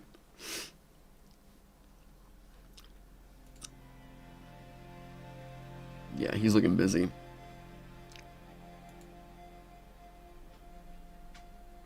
Oh, that's okay. We have a... Yes, okay. Yeah, that was a stun lock there. We'll get back onto the Runekeeper. Only reason I was really going to talk about Silvery Barbs again is because Treant Monk did another video on it and kind of clued into something I had said about Silvery Barbs versus Shield. I think that the spell is just way more flexible. I'll just save it here. Jeez, I don't know why it wants me to resave that every time. It's just way more flexible. There's so much going on with it. Yeah, the applicability, the versatility, the fact that it can synergize with spells that you cast on your turn, the power that comes out of that spell is pretty unreasonable as a first level spell. Should the spell be banned in the game? I don't know about that. I think if you put, like, you gotta do one of two things. You either gotta make it a third level spell, or you have to make it to where creatures that are immune to being frightened are immune to that spell. And then I'm like, whatever. You want to make it that thing where it's like creatures that are immune to being frightened are immune to the spell. Number one, it would fix the weak narrative that that spell has. Number two, it would make it to where at later levels it's not so infinitely spammable. Because at later levels you've got a lot of creatures that are just immune to being frightened, right? My biggest thing with Silvery Barbs is that I look at that spell and I just think, this is an anti-fun tool. You know? Like, it is just an anti-fun tool. Yeah. We started with the Beast Heart. Now, someone asked that I take a look at it. I don't really want to do like a whole video on the Beast Heart. From what I've seen, I think it could really be resolved by just making it, you either make the Beast Heart a prestige class in a way, without getting super into it. I know I didn't get, whatever. Colville stands, I'm acknowledging you here. I think that it would have made a lot more sense if the companions were just sidekick, like, stats and whatever. That way you could have somebody that wants to play out a monster. Yeah, cool. Hey, you want to come play D&D? You want to come be a mimic? You want to come be a gelatinous ooze? Cool. That sounds pretty damn cool to me. I'll let one of our guests play the cat. Oh, man. There's not really any DM's Guild info. I mean, it's been pretty quiet.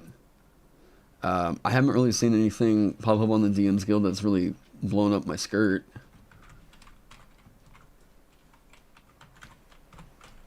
That's not to say anything new that's been posted on there. That's not to say anything that's been posted on there is not good. I'm just saying I haven't been active over there because I've been wrapping up this semester of teaching and then working on my own thing I plan on posting on the DM's Guild. Oh my god. Okay. So. Alright. So here's some of the cool things that I did. It's about the Rune Keeper, right? What time do we got? Alright, whenever I'm 2 hours into the stream, I'm most likely going to take a quick break. Only like a 10-minute break. So about the Rune Keeper. Okay. One of the things I had done last night was I was really wanting to... I really wanted to... Is chat super hard to read over here? That's gonna be in the way of stuff. You know, just gotta go over here. Just play nice over here for now. Maybe get it out of the way of my tools so that way you can see what's going on in that bar. We'll see what's up. I've heard that sign a lot. Yes, I'm always down for this one. Okay. So, I've been trying to... Any shape-shifting rune, probably... I mean, I don't want that to be druidic. I think it should be available for you to, like, shapeshift, possibly. But I'm not sure. Maybe make it to where whenever you're attuned to it, you can get an additional use of your wild shape. Something like that. But, man, yeah, that's just gotta be what that is, huh? Hang on. What's a good druid word? What is... Well, it'll be the translation for wild, whatever that is.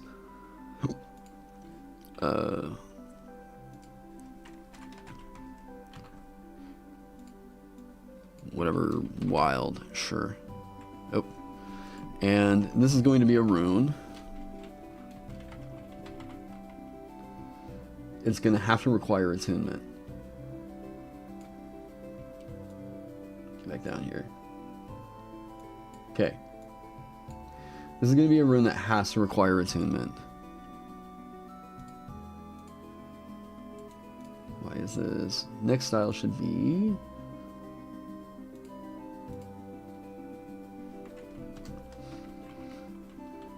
Draconic shapeshifting makes sense, actually. It does. It does. And I think that could be the interesting thing for, like, the translation of shape. Or shift. Or, I think shape is kind of cool. Because what could shape mean to other runic languages? Shape could be...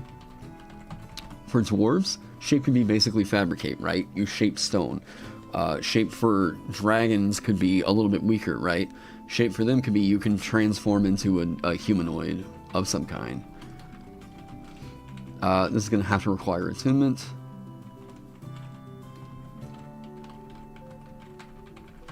And I want to get probably Heavy's input onto... I want to get Heavy's input on the formatting of these.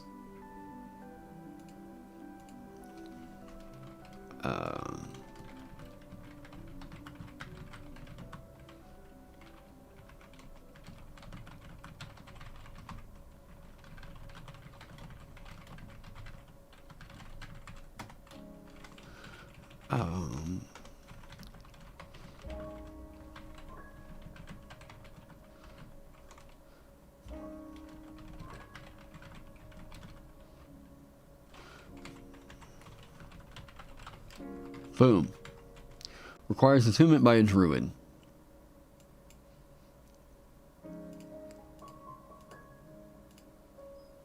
I do love the goat head little icon here.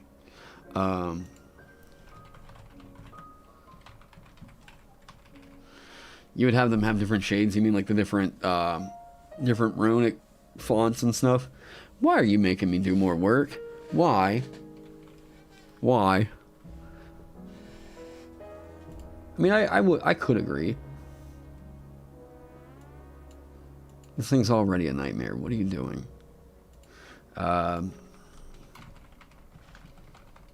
What's a cool thing that druids can do that it would be much cooler that they could do as a reaction? Probably use their wild shape. Philip Jokar, hey, welcome to all the insanity, man. Okay. I did this on the dancer.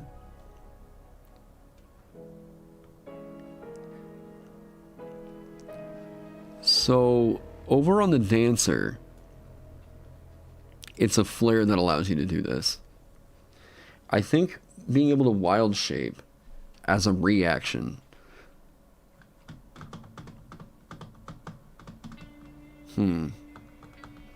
Restrain someone with plants as a reaction.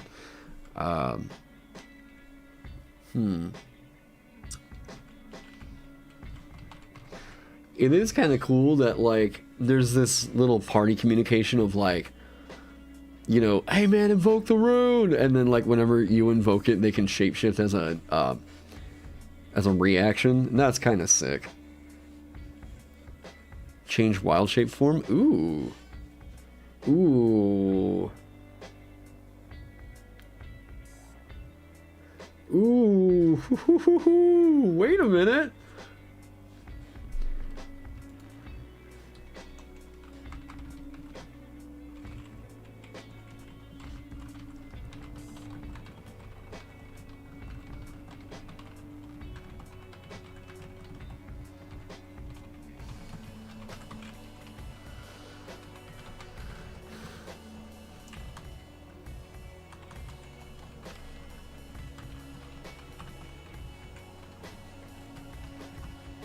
No, I'm not. Yeah, it's gonna have a restriction where they keep the hit points, right?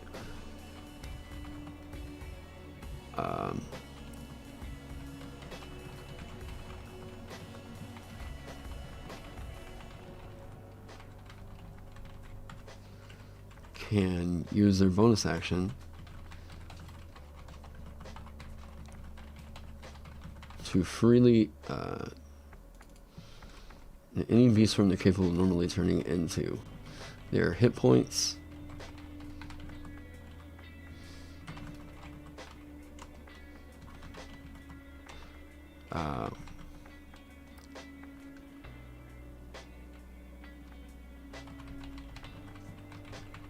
I mean, this is a way that you can make a really goddamn tanky bird, that's for sure. I want to be a bear. All right, invoke it. Now I'm a bird with 70 hit points. Their hit point maximum does not change. That's right.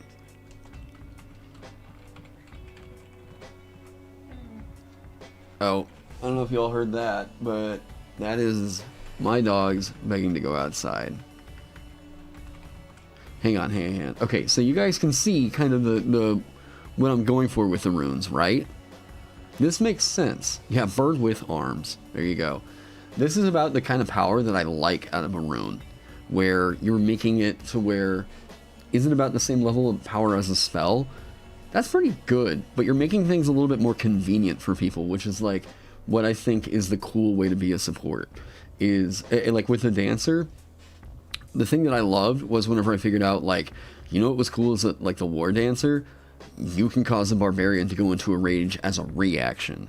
Oh, that is sick. That is so sick. Like, you do this dance that, like, boils their blood. Like, oh, what? And that plays with the action economy for dancer in the way that I thought was so, like, yeah, convenience the class. You know, we're here at Quickie Mart. We're Rune Keeper, the Quickie Mart employee, right? Okay, I have to let the dogs out or else they are going to pee on or in something. I will be back here in about 10 minutes. Enjoy the music, hang out. I also probably need to make more coffee. Anyways, guys, I'll be right back.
So, dogs didn't really want to go outside because they needed to go to the bathroom. They wanted to go outside because there's a group of like 10 squirrels out there fighting on the fence post. So, yeah. Anyways. Yeah, I've heard this one a whole lot in the last couple of days. Sure. Okay. So, I like this kind of level of power. They attune to it.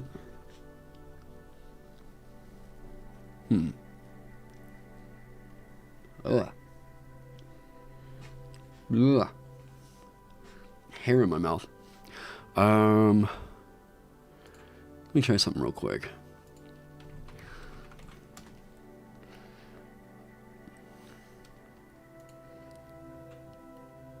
I'm gonna hit up Ross. I'm just gonna see if he's too busy to come on for like 10 minutes.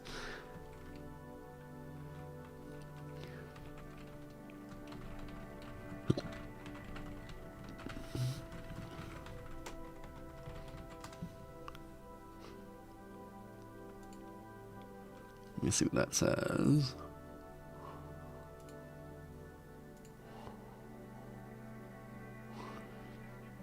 Oh, Cliff Ice. I just got your message on Discord. You got your draft for Ogum? I will. I do have some things I do want to get into on the stream. I don't want to get super far away from everything, but I do. I'm interested to see what you got. Can I close that out? No, don't change. Don't save that. Let's close out my calculator. Yeah, be gone, bot. I wonder why that message. I wonder why they keep spamming that message in particular. voy.fye. Like, is this supposed to be a hyperlink or something?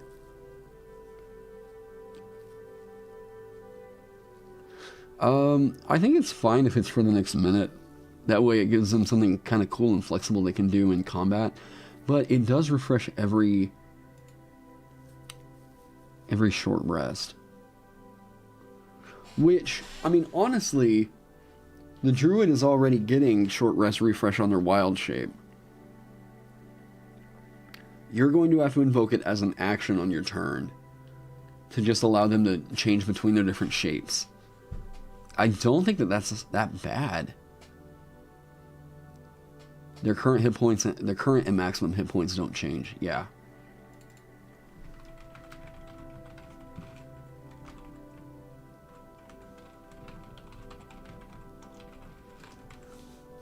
They're casting runic spells. Okay.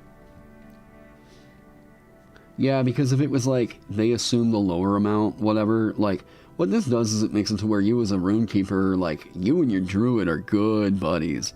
Are real good buddies. Which is pretty cool. Like, I really like that idea of a party with a Druidic Runekeeper and a Druid are just, like, I love that synergy. I think that's super cool. Let me show you one of the other things. Okay.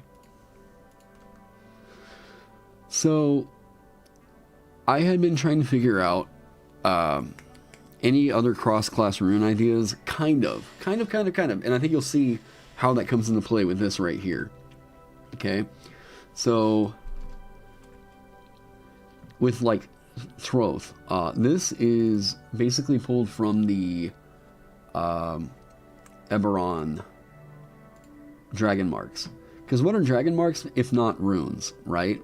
So whenever the creature is attuned to it, this thing that you can get, the attuned creature has the spellcasting or pack magic class feature. The spells on the following table are also added to their spell list of their spellcasting class. They're still going to have to prep it, but like, this is pretty solid right here. Stan, you know what? I designed that already. I have a Druid that specializes in standing stones.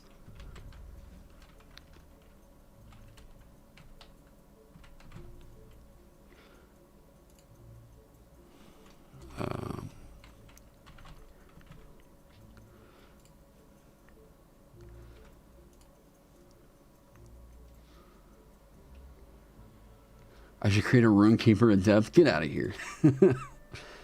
I designed this. That kind of feels like it already hits that vibe.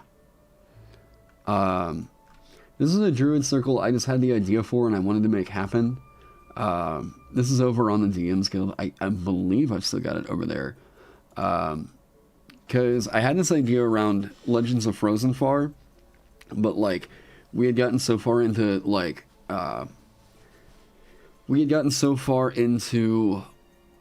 what Runic Invocation was going to be in that book that like this didn't make the cut. Jotun was just, it seemed like a cooler thematic for it for some reason. So Circle of the Hinge is like you are making Stonehenge, right? This is, hey Tyler, how you doing? This is like you can create a big pillar, and the pillars are going to give your buddies different buffs, right? So that in a way, this is a support zoner that lets you speak faster.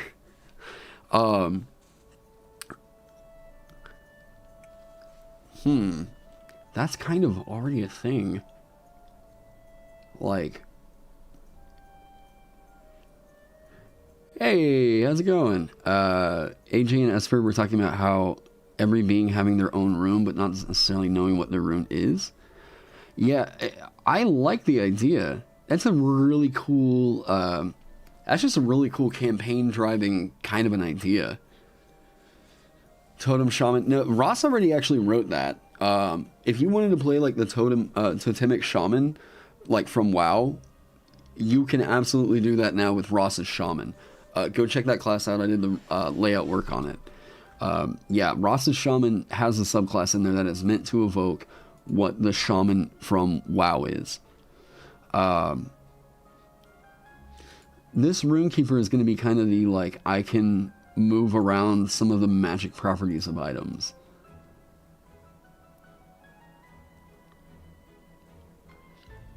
Yeah, I think, and that could be one of the cool things about, is it like Onomancy? It's kind of similar, but not really.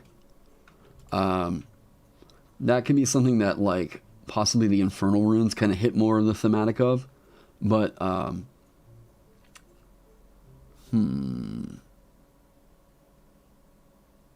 oh, yeah.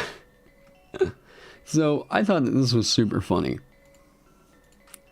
I was like, I kind of got into the idea of what Goblin Runes could be, and I came up with, like, Goblin Swears. When you invoke a rune, you can choose a creature within 60 feet of you that can hear you and force it to make a wisdom saving throw against your rune magic save DC. On a failure, the creature has disadvantage on attack rolls against creatures other than you until the start of your next turn. Now, that is not really the kind of playstyle that I think the Runekeeper wants to kind of lean into. I don't think that you should, especially not the Goblin, I don't think that there should be like a tank, because this is a really tank-heavy, I'm going to draw aggro kind of a thing. It's pretty funny, but I think at most what this should do is probably be similar to Vicious Mockery. Do I have them separated by power output yet? Not just yet, because I'm still trying to figure out their general power output, like what kind of scale I can work with on them. Of all the subclasses like that, the wizard fighter, the fighter wizard, the wizard rogue, etc., you could have a Runekeeper fighter and a runic druid. Time to make the base class, right? The base class is pretty good right now. I feel like I have the base class pretty solid. Whenever I'm trying to design runes around the base class at this point, and make the system to where it gets kept in check. The thing is, you could currently take what I have written here. If you roll up and you want to go giant, you can absolutely play a Runekeeper from 1st to 20th level and play a giant Runekeeper. So now I'm trying to figure out how to diversify that. I also kind of touched on this earlier, but I didn't really develop what I was thinking. The Rune Knight, as I've expanded this out to try and see if you can make a full class concept about this, I think that the Rune Knight is still very overtuned. compared to, like, what even a warlock can do, because that's the way that I'm seeing what runes are capable of doing.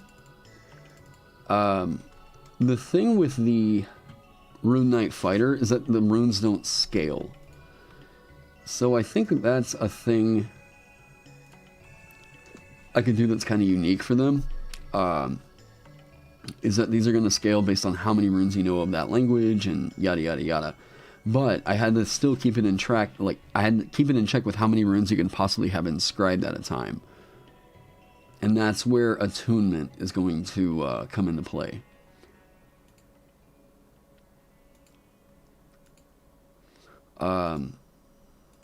Now, I don't know that it's 5th level that can really come into play. Whoa!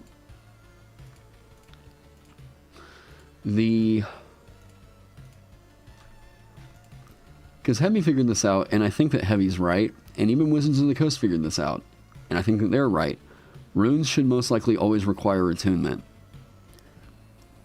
How do I usually write classes, features, and ideas first, or playstyle and output first? So I start with a concept, right? I knew with the Runekeeper, the thing that I thought was really cool is rune magic, where you can give things passive benefits, and then you can invoke them for like what is basically a spell, right? I thought that that was a really, really sick concept, and I built it out from there. I knew that I had to have the core mechanic of what does it mean to, how do you get these runes, how do you inscribe them, and yada yada yada.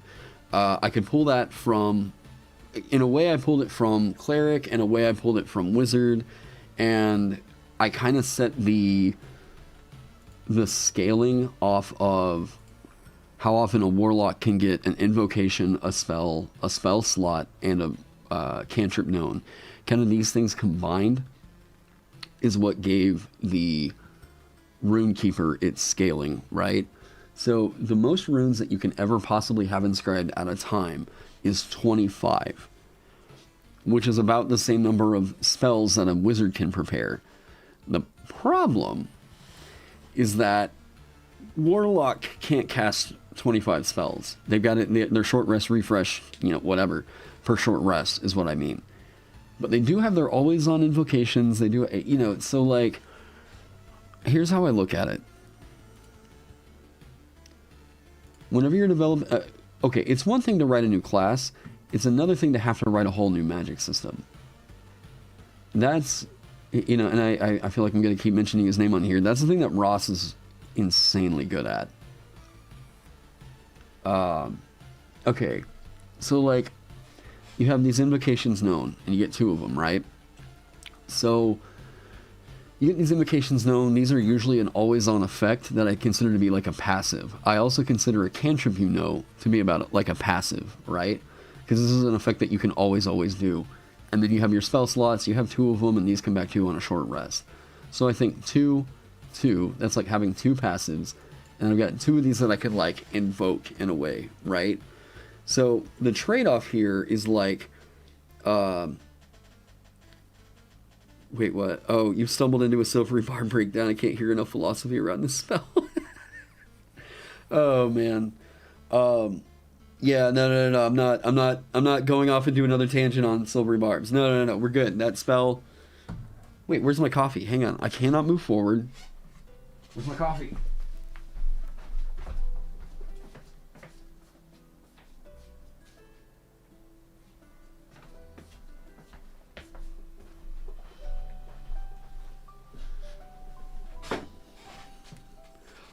All is okay. I'm not getting into silvery barbs. Nope. I already got into it. I'm not talking about it anymore. Okay. So, no, you don't want a tangent. I already talked about silvery motherfucking barbs.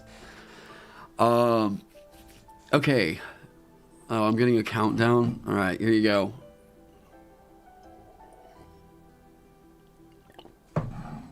I hope we timed that right. Okay. Your packed boon is also a thing that I think spills coffee. So We had an idea on how you could solve that rune limitation. And here's the glorious thing. Here's the glorious thing. Wait, Phil, what are you doing right now? I haven't had you on stream, man. You available?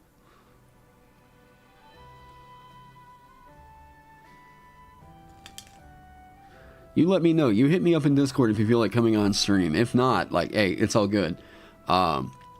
But I feel like talking through with you, actually, it'd be good.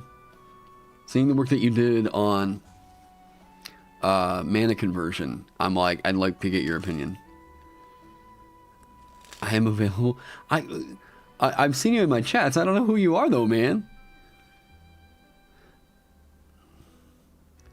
Could there be a way to mix mana and Phil's mana and runes? I mean, let me get through designing one system and then we'll see what's going on.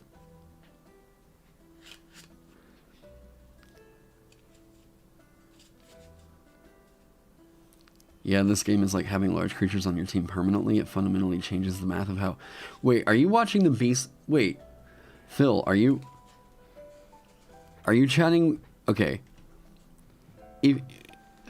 Are you chatting with me based on... Back whenever I was initially talking about Beast Heart? Hang on.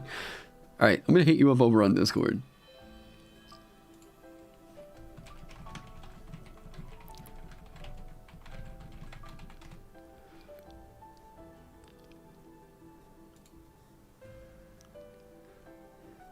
The limitation I put on them, did we solve it? Kind of. I justified the power. I did not justify... let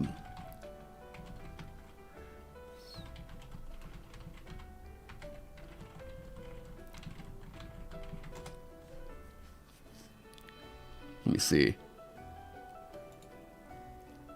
Discordia. Oh...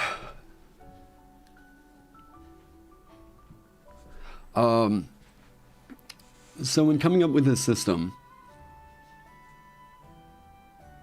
I was trying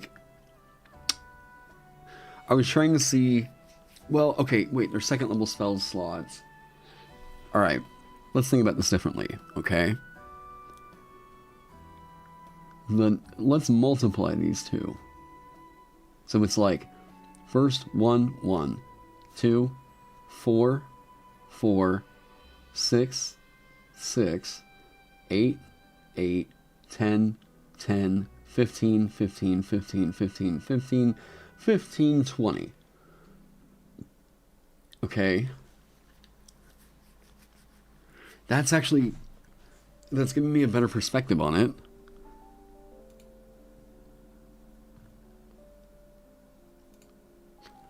I like that. No, I like those numbers. I like those numbers. But that means that... It means that runes, unless... Don't forget their invocation. Sure, they've got 8. 8, 4, so 12. With everything else, so 20, 12. So like 12 passives. They do provide at-will spell effects. Well, we did talk in the Discord about this. Or are you talking about a separate conversation? Because what I'm talking about is... I think that there's one thing that keeps this really reeled in. And it's the one thing that I have to really... I really want Ross's take on this. And Phil's. And it's about...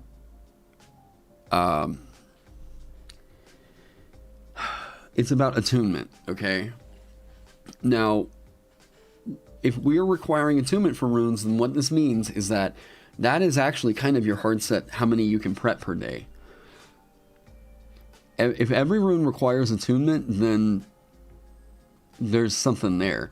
Now, what happens is this gets limited. Because I tried to do this right here. If a rune requires attunement to a magic item that also requires attunement, the creature can A creature attuned to the item is also attuned to the rune without the rune counting against their number of attuned magic items. Now, this doesn't mean anything other than basically you have freed up more spells that you can prep. Why not tie the passive rune into your runes prepped / attuned? What do you mean?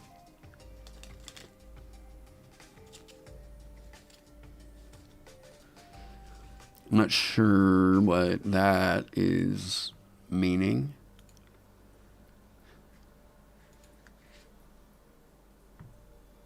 And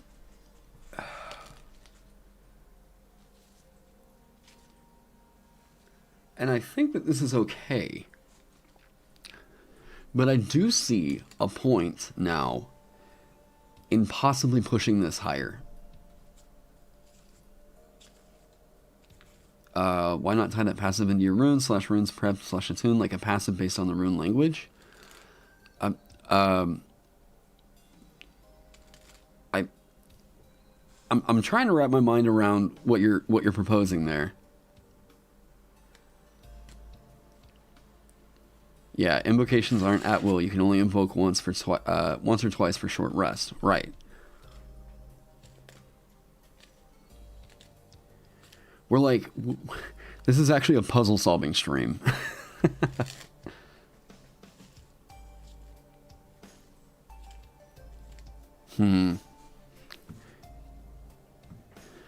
Attunement on all limits to 3 per person. That's not great though, is it? Your power varies by party size hirelings. Correct. Sure, you can always hire more people. I'm kind of balancing this around a party of about 4. Because that's like the conventional D&D party, right? You and 3 other people. Now, does this mean that you can possibly get more by having more party members? Yeah, sure.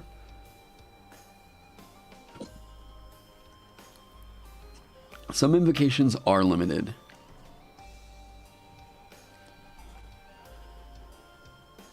Oh, I don't really want to get into the idea of like major and minor runes. I think that like Phil K the magic the guy. I don't know. Okay.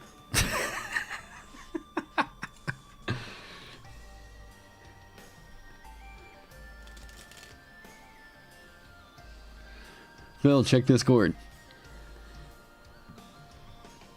Thank you for bumping the likes, but check Discord. Oh, yeah. Ross, there we go. Okay. Hang on. Hold up. Can you get on Discord, Ross?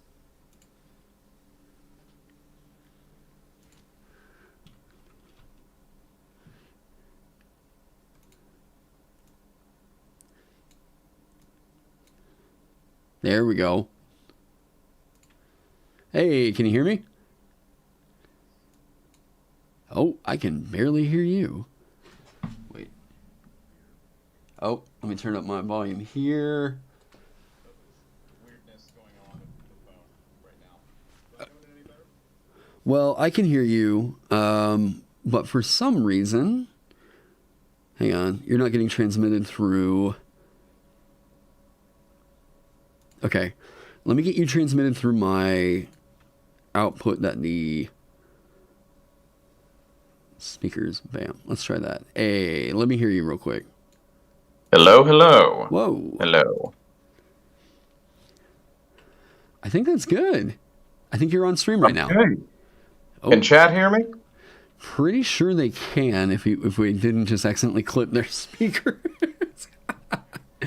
All right. Hey, man, how you doing? Not too shabby. Just busyness heading into the holiday season. Yeah. No, luckily I played a gig last night, little Christmas gig. Wow, Christmas gig last night, and I finally went around and got some final bills paid. So I'm like, okay, cool. I got pretty much all my time left over is just going to Christmas stuff, doing whatever. So Yeah, man. Well, so here is where I'm sitting with this thing, because before I can go any further in developing the runes, I have to solve one big issue I'm having that Okay. I have been scratching my head trying to make this magic system.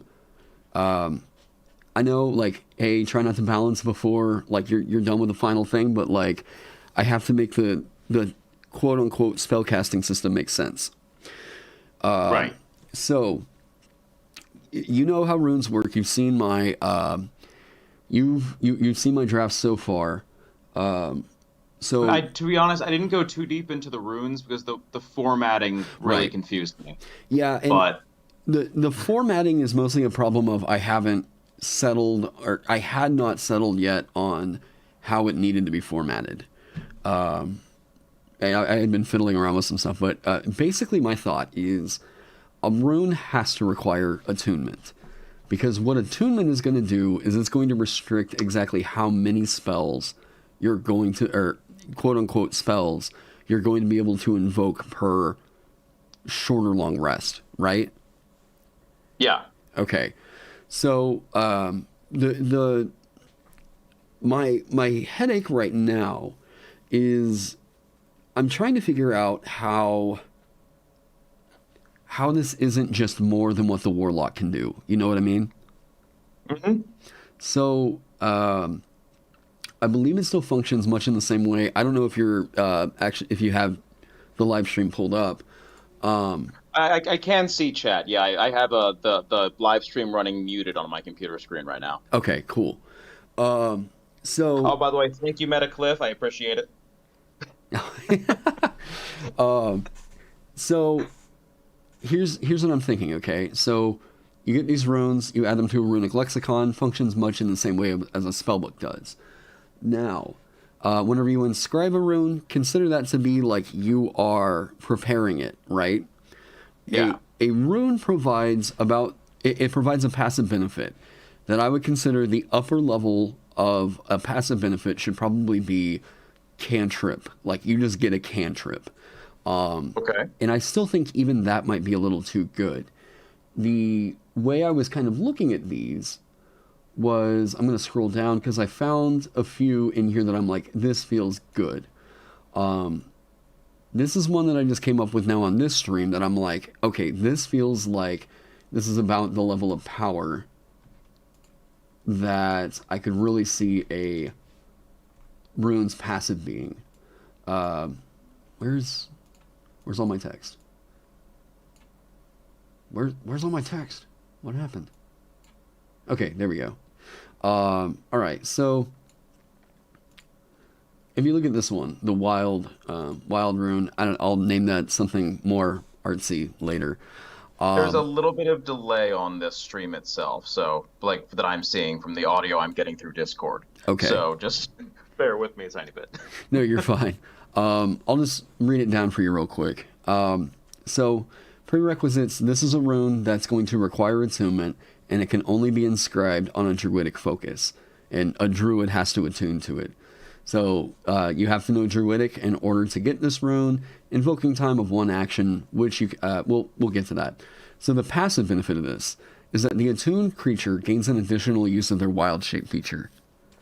They can pop wild shape 3 times for short rest, right? Okay. Now it's going to require one of their attunement slots, and that's the thing that I felt like, okay, you're going to have to prep this thing so that they can do that again. So I thought that was kind of cool. Now, whenever you invoke it, for the next minute, the attuned creature can use their bonus action on their turn to change into any beast form they are capable of normally turning into, and you have to take this action whenever the attuned creature is wild shaped. Their current and maximum hit points do not change when they change shape. So you see what I'm kind of thinking on this? So yeah, that's really, really powerful. And that's very good. That is very, very good. Yeah. Like I do appreciate that they can't farm hit points with this like they could by using wild shape, but it also makes this strictly better for Circle of the Moon than any other druid. Well, sure, absolutely for sure. Do you think it? Wait, does it encroach too much on? Is this redundant with Moon?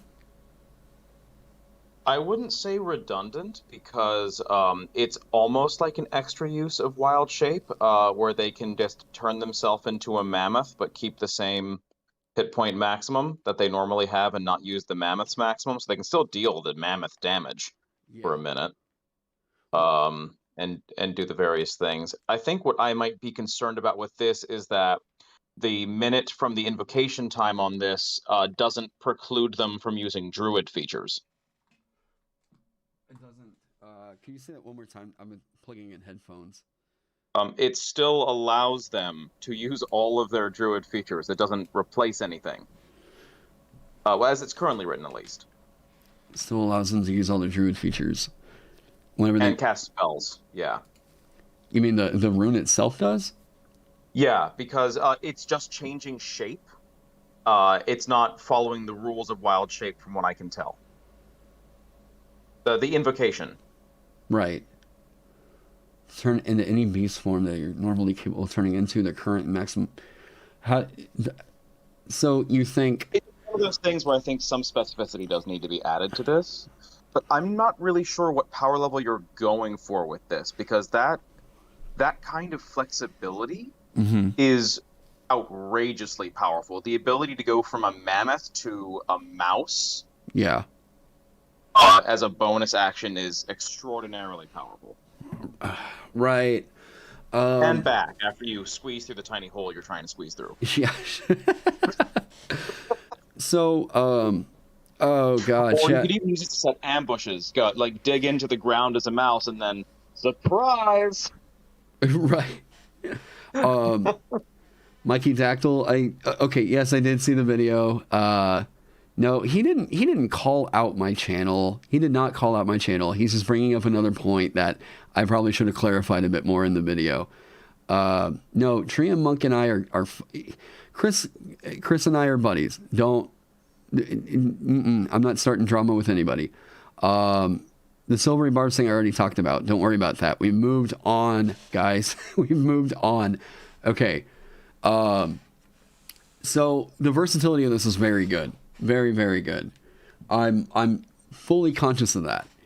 Do you think, basically whenever they're invoked, I'm trying to get something that's like, is anyone else's stream keep cutting out into a higher pitched tone? Are you guys, is there an issue with the sound? Are you guys hearing some problem? Hey, I'm Ross. Sorry. Let me see. Make sure there's no audio issues going on. Yeah, no worries. We good? Okay. Okay.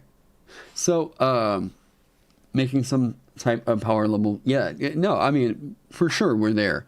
My thought is, I was trying to develop a sense of scale for them, where as you learn more runes or you inscribe more runes from the language, the overall invoked effect got stronger, because I thought that was really narratively cool.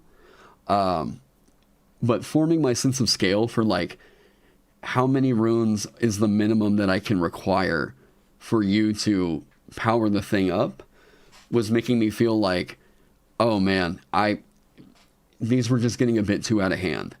I think the power of them being like, I'm kind of looking at magic items.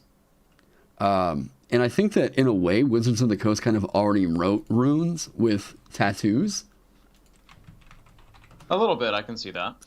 So I'm thinking like, okay, yeah, you have to attune to the tattoo, and then it has an effect in here that feels kind of like either an invoked effect or a passive, right?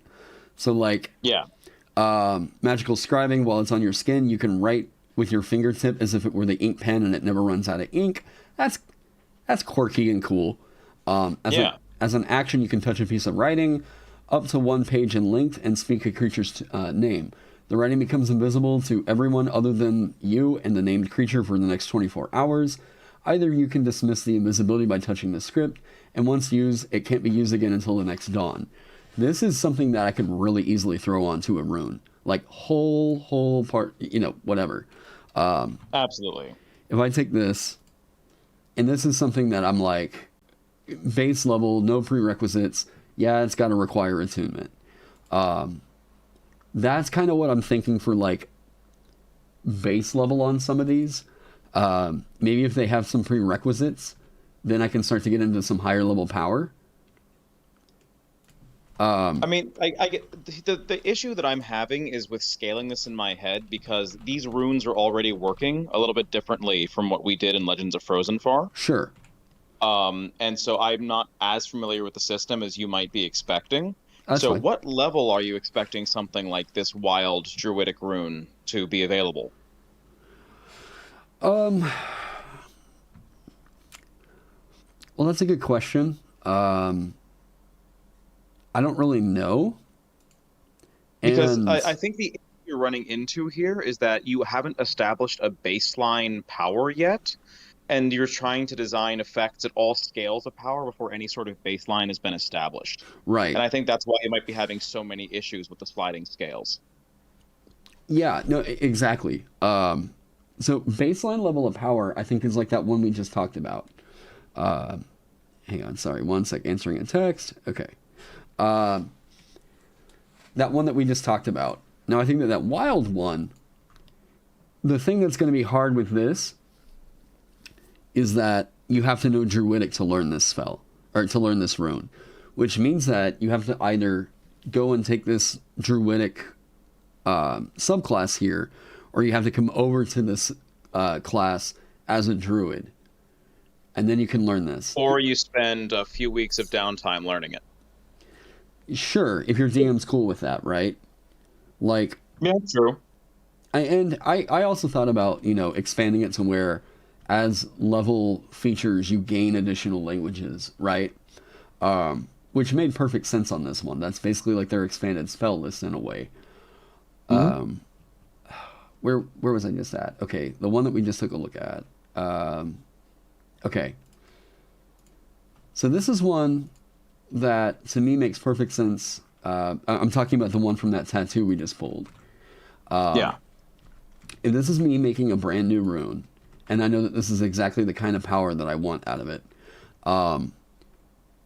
then, okay, it requires attunement. I don't know what the language is going to be. We're just going to say, write, sure. Translation, write, or speak, maybe, because it could be cool that speech to another language is like, right, I don't know, get artsy with it. Language, I don't know.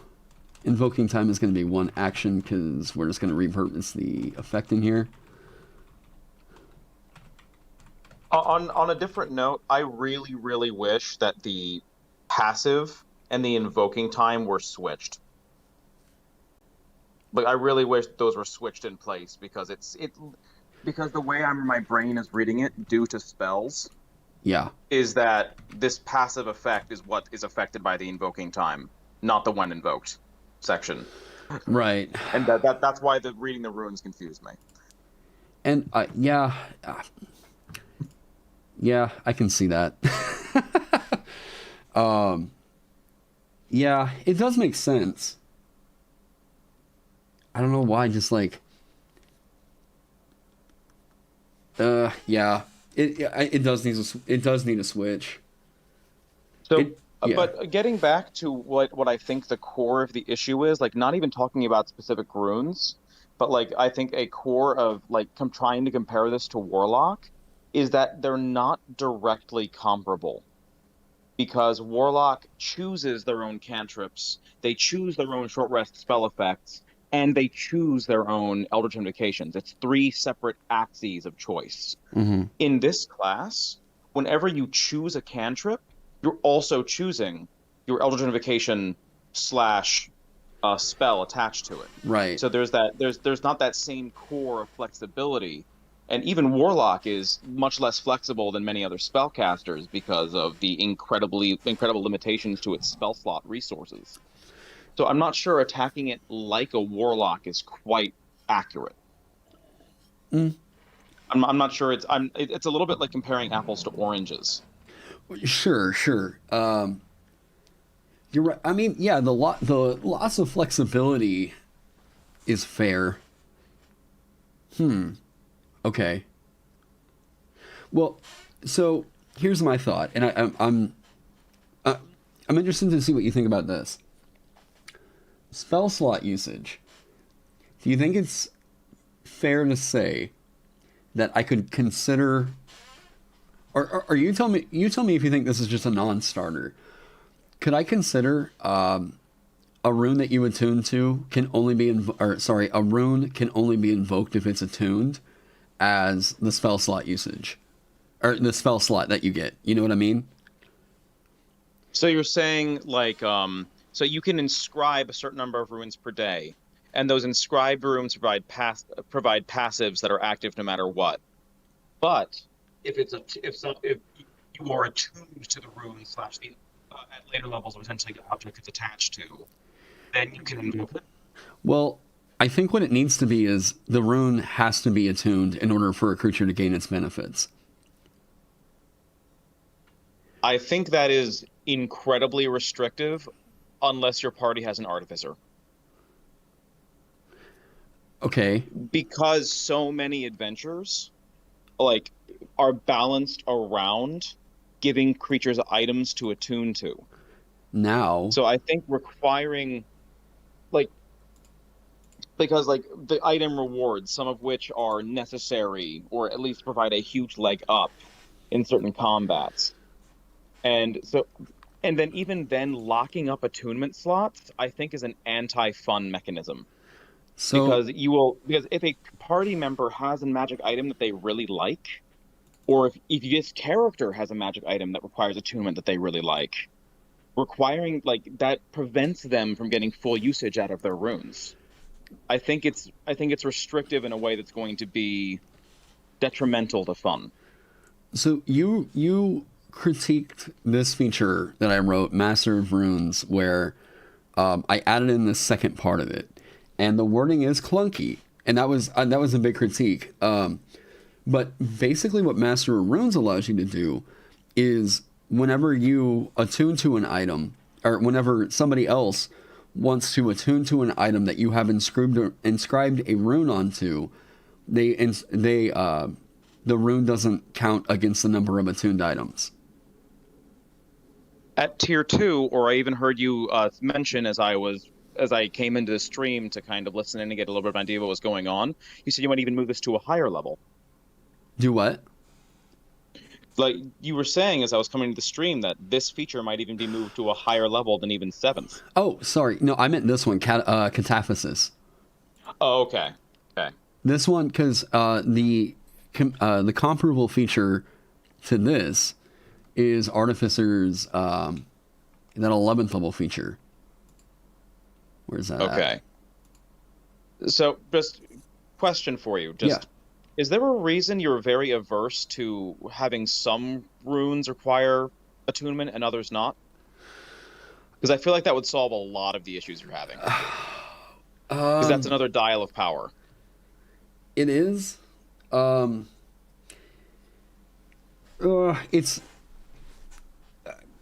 maybe it's just I need to set a precedent there for what it means if a rune is going to require the attunement, and what it means if it doesn't require the attunement.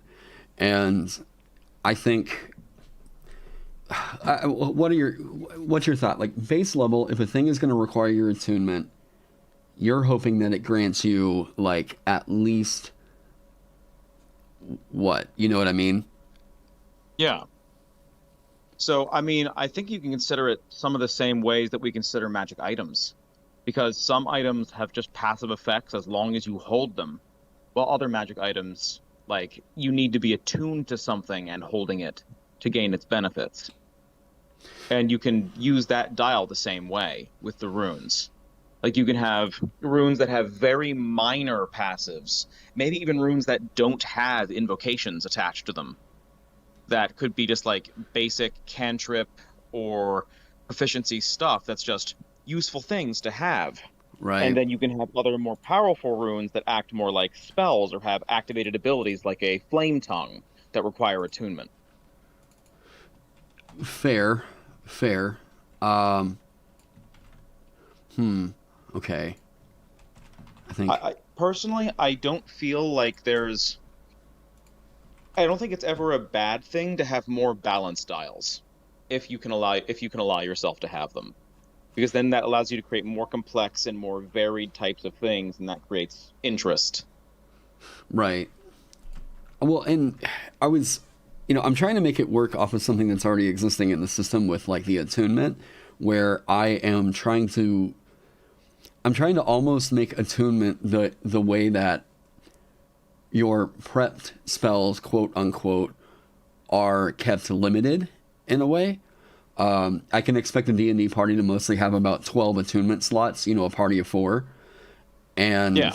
like based off of that, if you can inscribe 5 runes, all right, cool, no big deal. But whenever you get up into later levels, it starts to feel like they just sort of fall off, right? Like, I can still only get about 12 of these runes. Well, then with Cataphasis, sure. And then with Rune Master, it doesn't count against the number of inscribed runes.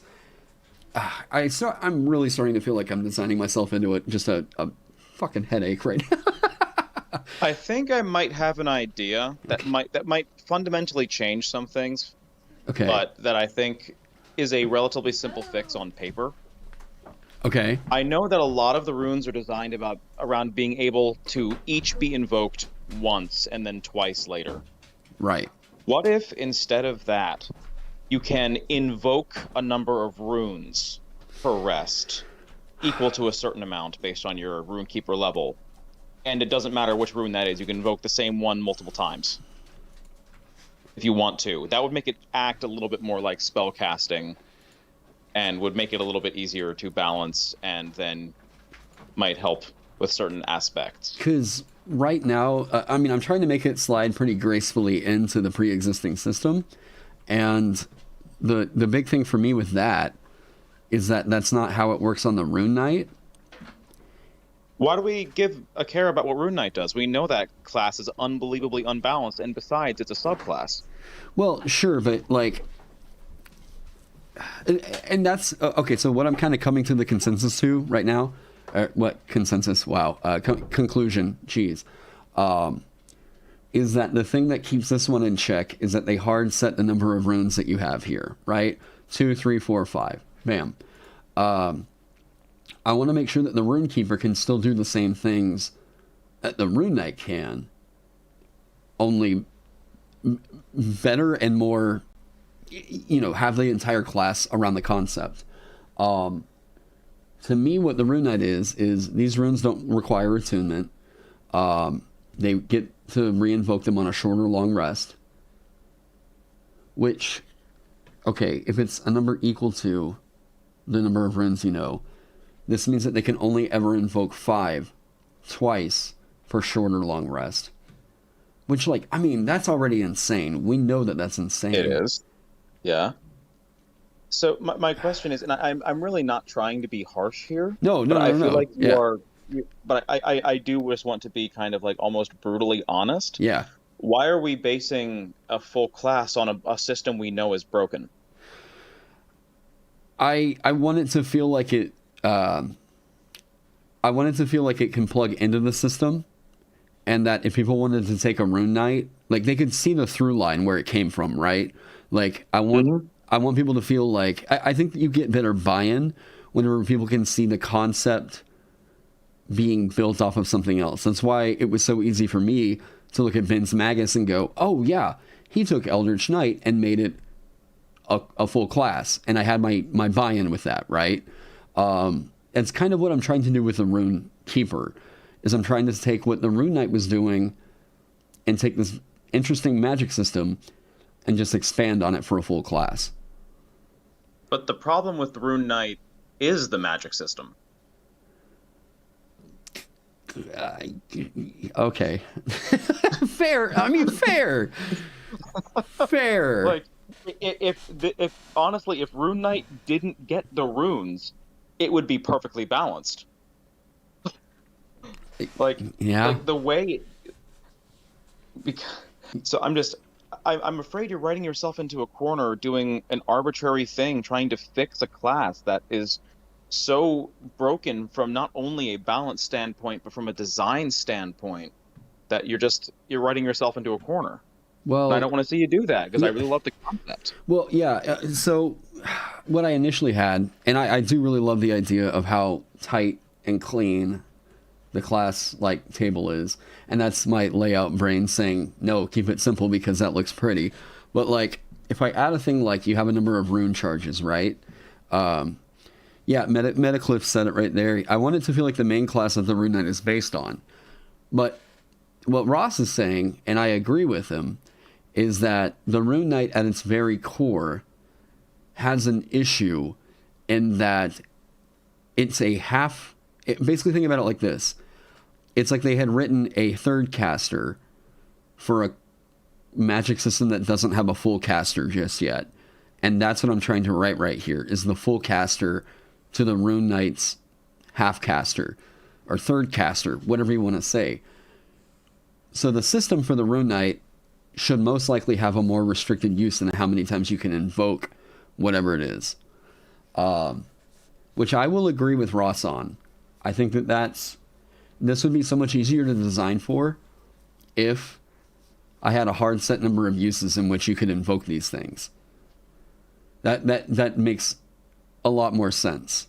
But the other thing is, if you want to design it as if it's the Eldritch Knight, as if Rune Knight is the Eldritch Knight of this class, keep in mind that Eldritch Knight also has some pretty severe restrictions on it. When you think about it from the fact that it's getting wizard casting, it only gets abjuration evocation spells except for 4 spells Right. that they can choose to be from any school. So why wouldn't this be more flexible than the Rune Knight? Because the Rune Knight gets only runes from the giant rune language. And this one's getting a whole bunch of other ones. Now,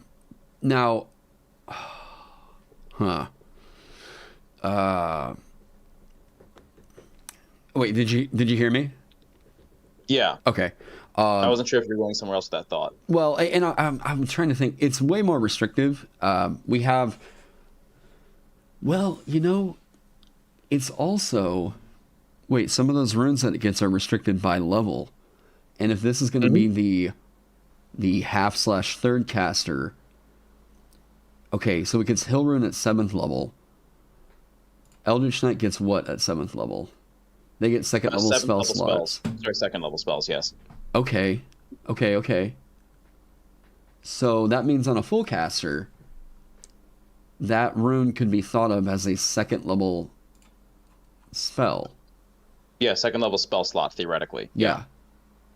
Wow. Okay, wait, that drastically changes the pacing of it. Now, okay, and yes, I haven't lost the track of thought of like, this thing needs a battery, right? It needs a battery, a slot source, a resource to use. And I think that that's the right way to go.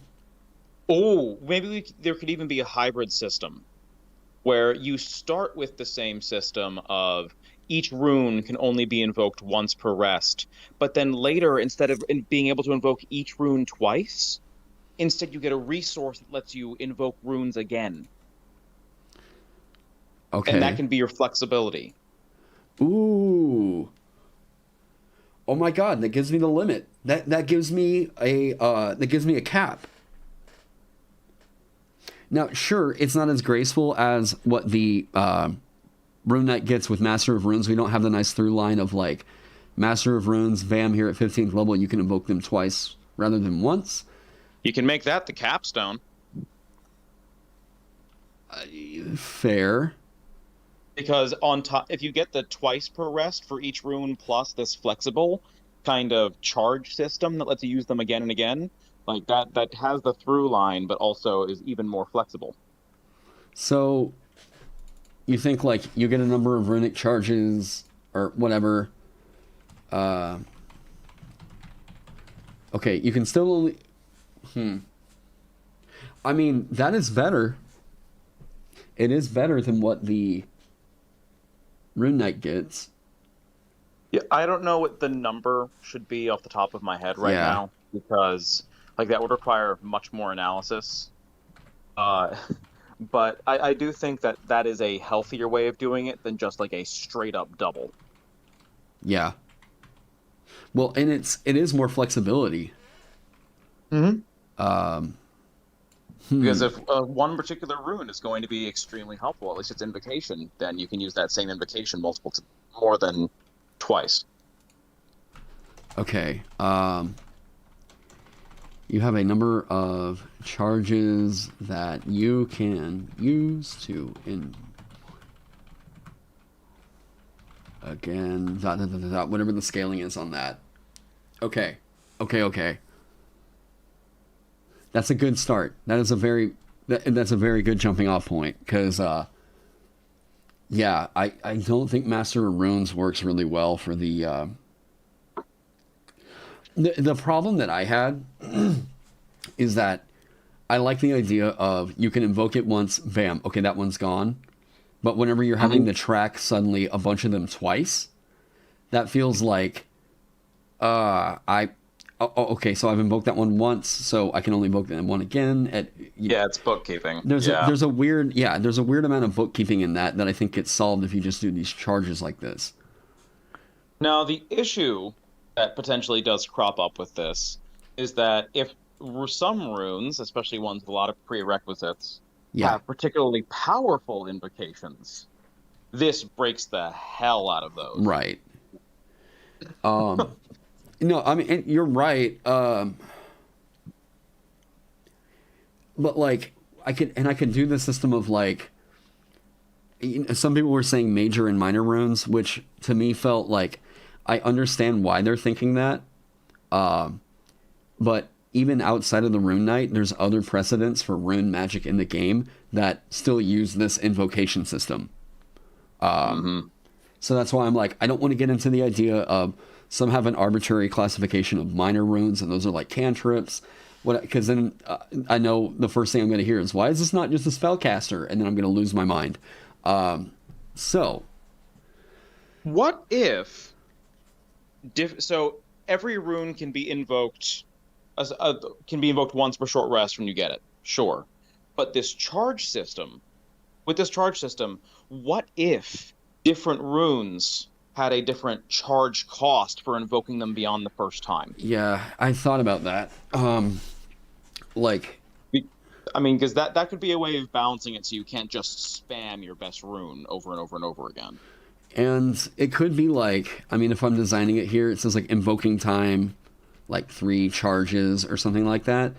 Or it has a cost listed somewhere else. It's possible to do a system like that. I like the idea so much more. It seems so much more simple in terms of tracking, of like, you can use this pulse to do it again. You know what I mean? They imply the existence of augmented and diminished runes. Oh, that was okay, it was a music theory joke. That's great. Yeah, and some runes could be pianissimo runes. Yeah. Others could be crescendo runes. God, it was funny because we were talking about Bard the other day, and I was like, okay, I love the class, but as a musician, I have to hate the class, because like, I wish that Magic as a system was more developed than just like, you're the guy that can pick all these different spells kind of character. Anyways. Yeah, I kind of almost ignore the instrumental part of Bard, because I see it more as a storyteller / performer class. Yeah. And in that case, it does make sense that they'd be able to pull spells from everyone else, because they're all about learning different knowledge and stories. Right. And that's the narrative I think is a lot cooler, is like if they're the historian, not the rock star, you know? Oh, absolutely. Yeah. Okay. So I like this idea that you can invoke it multiple times. Now, you get this extra pulse.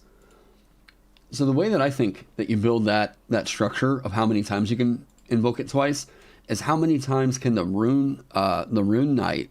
Here's how I think that we find that, right? At 15th level, this means that the rune knight can invoke 5 runes twice, so a total of 10 times. So for them, it's like they have 10 charges at that level, right? Yeah. Okay, so 10 charges at 15th. I don't think we go so far as to say that you get 30 charges at 15th anything. What I do think, I mean, this is that flexibility, and that flexibility is really nice. But sometimes whenever you invoke the rune, the effect lasts for a minute. Okay.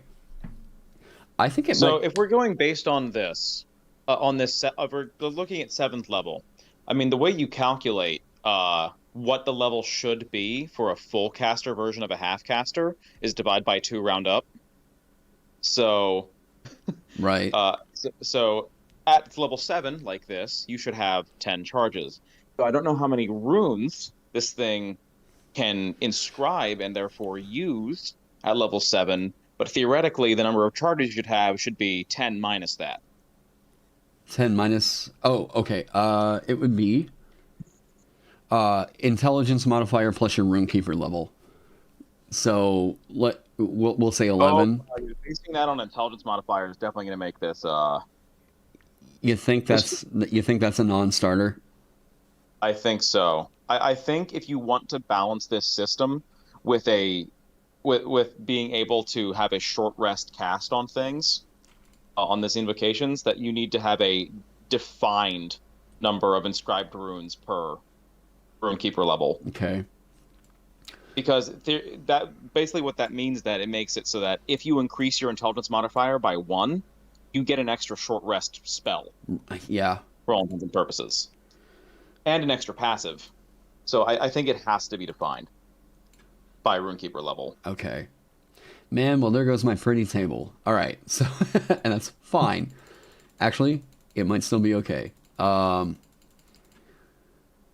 how are you doing on time? I don't want to keep you over if you've got other stuff you got to go do. I do have to get going and not too long, but I can stay for probably another 10, 15 minutes. Okay. Oh yeah, those of you guys saying Fusro Da, I've designed that into the class. Don't worry about it. Yeah, the Fusro Da mechanic is rune chant. Basically, you can invoke 2 runes on your turn, and then whenever you get to 18th level, you can invoke 3 runes. That'll be your Fusro Da. Okay. So, number of inscribed runes you can start out with. I think like it probably can't be any higher than 2. Yeah, because that is both your cantrips and your spells. So I think 2 is probably going to be the limit. But I mean, I'm not sure it's healthy to bandy about like at this moment in time exactly what that number should be. Right. I mean, I know the way I tend to do classes just to make sure my core system is functioning is that I don't design anything past level 5. Yeah. Until I have like adequate time to do some play testing on it. Well, that like it just felt like for me for writing this system, I got the 1st to 10th out whenever it had the glyph magic, and then I literally decided on a live stream afterwards. People were like, "The runes are cool, cut the glyph magic," and I'm like, "All right." So that's led to a whole other path. I do overall agree with that decision. Yeah. But it also leads you into far more experimental territory. For sure. Oh, wait. 2, 3. Is it just every... Wait. Oh, we ran into this the other day. Where we said... you said that you thought it was odd... Because I agreed with you, and this is why I changed it. You said that you thought it was odd that as the Rune Keeper, you can only ever have a number of these runes inscribed, like 11 of them. My issue is not the runes inscribed. My issue is that was the maximum number of runes you would ever know. You would know, that's right. Okay. No, okay. Because you're capped out at like 11 or 12 runes that you would ever be able to know, and that just didn't sit right with me for a class with this lore. Right. So you think 11 is such a weird one to have, like inscribed runes, you can have 11 and that's it feels like even 12 would be nice. Like um and Well, I mean, there is precedent for something like this to slow down after a certain number of levels. If you right. want to end it on 10 instead. Is 10 right? I mean, I don't know. As I said, I'm not here to bandy about like Yeah, what the actual numbers of this should be, because that's going to require a lot more math and testing than we have time for at this right. moment in time. No, yeah. The question is, does it feel right at early levels? And then we can determine like it can be built incrementally. I think that's I think it feels good. Short rest, you can invoke these twice. I think the mechanic of you can get the thing. I do, yeah, okay. Yeah, people are like, well, spell stuff at 17. Yeah. Well, it's like that for the. Could it literally just be half of sorcery points? Well, I mean, sorcery points is a very linear system because it's literally just your sorcerer level. Yeah. Yeah, I guess they don't slow down. Okay. Well, if it's every other, it's gonna. Okay. I don't know. Okay. So I like the idea. I like the idea of hards limiting the inscribed runes. I think that's a good way to go with that. Okay. Because that also makes the math a lot easier for how many things you can invoke as well. Because you know exactly how many invocations for short rest this thing is getting now. That's very fair. Okay. I think. And maybe even like the rune charges that we talked about, maybe those could even be a long rest thing, so that they're a bit more precious. Their flexibility is a little bit more precious than short rest recharge. Yeah. But that's just a balance knob you can figure out. Well, because I think sorcery points are long rest, right? They are, but so is everything that the sorcerer does. Yeah. Well, fair. What am I thinking of? What am I thinking of that goes? I'm not thinking of key. I'm thinking of. Oh, I'm thinking of bardic inspiration. Never mind. Okay. And honestly, there is an argument to be made that bardic inspiration should not scale based on charisma modifier either. Oh, But the thing I'm thinking about is Arcanic, Mystic Arcana or Warlock, where Yeah. they get their spells that refresh on a short rest, but then they get their other resource that's a long rest. Okay. Yeah, well, what fascinates me about Warlock is that the number of spell slots continues to scale after they get their maximum number of spell slots. Yeah. In addition to the Mystic Arcanums, which I think is a cool, interesting way of balancing the fact that they never get more than 1 6th or 7th level spell slot Right. functionally. I know. Oh man, there's so much about Warlock that I'm like, I'd love to pull that kind of unique and innovative idea into a spellcaster in a way, and that's really I feel like that's part of what I set out to do with the Runekeeper. Was I was like, I wanted to make something that felt unlike another caster, that the magic system really set out and did its own thing. But yeah, so okay, so you inscribe the runes that are available for you to take, choosing from your runic lexicon the number of runes you can have inscribed at a time is shown in the inscribed runes column. Okay, I can type that out later. Okay, well, Ross, thank you so much. That it always just helps to bounce an idea off of you.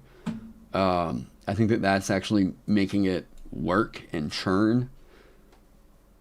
I mean, do you have any other thoughts? Not at this time, because I know that the systems that I've pretty much inspired you to put into place with the like exact scaling of inscribed runes and this potential like runic charge system, that's going to change some other elements of the class. Yeah. And so I wish you all the best of luck on that. Thank you for having me on. No, Always a thank you. pleasure. And nice to see you, chat. Anything you want to plug while you're here? If you don't hear from me, Merry Christmas, Happy Holidays, and Happy New Year. All right. Hey, Ross, thank you so much for being here. Happy holidays, man. And I'm sure we'll see you soon-ish. Yeah, I know you and I have something particular kind of special-ish planned that we've been trying to get going for like 3 weeks to a month now. Yeah. It'll happen. It'll happen.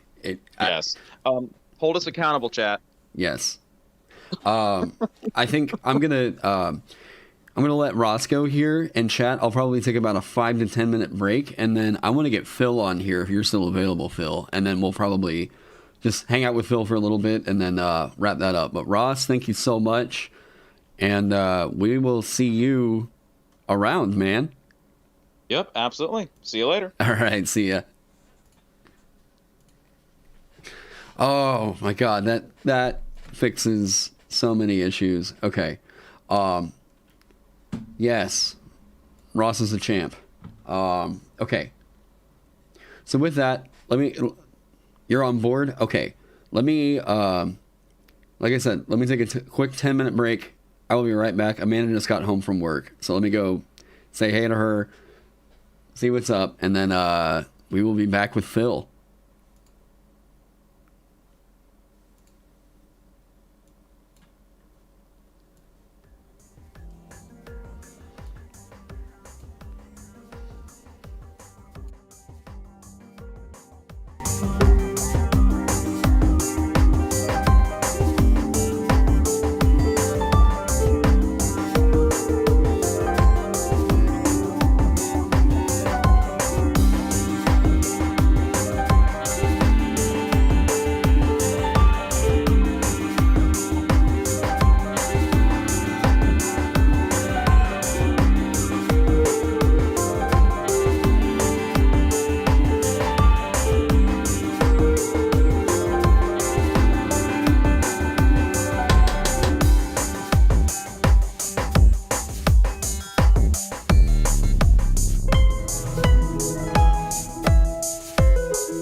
Hey, Phil, let's get you in here.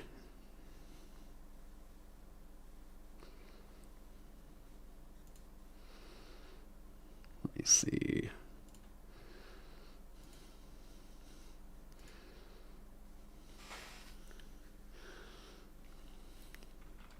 Hey, what's going on, man? Hey man, how you guys doing? Not too bad. Let me get you turned up over here. Here we go. Hey, what's going on? Yeah, that sounds really clean. Oh yeah, if you could just mute your the playback. There we go. Right. All right, there you go. I should be clean now. All right, cool. Yeah, man, how you doing? And I'm having a great day. I'm in Seattle, and I work for a marketing company, so our business structure has changed, and I'm work from home right now, and pretty much permanently until further notice. So it's been awesome. I've been able to wake up in the morning, jump on stream, knock out like an hour or two of painting in the morning, and then like log out, log on to my workplace, and I've had like an hour and a half of creative energy being dumped into me, and then I get to apply it to marketing strategies.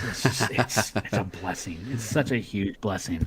And then I've got a lot of flexibility on when I take lunch. So if, you give me a shout out, and I have the opportunity just to log out for a while and jump in here and say what up. So this is killer. I'm having a great time. Nice. Yeah, the the ability to now with the breaks just like kind of live stream a bit more, and I bet. it's been fun. I know it, well, and to anyone in chat that doesn't know, Phil does a lot of art streams over on his channel. Do you stream mostly on Twitch, or do you stream to YouTube as well?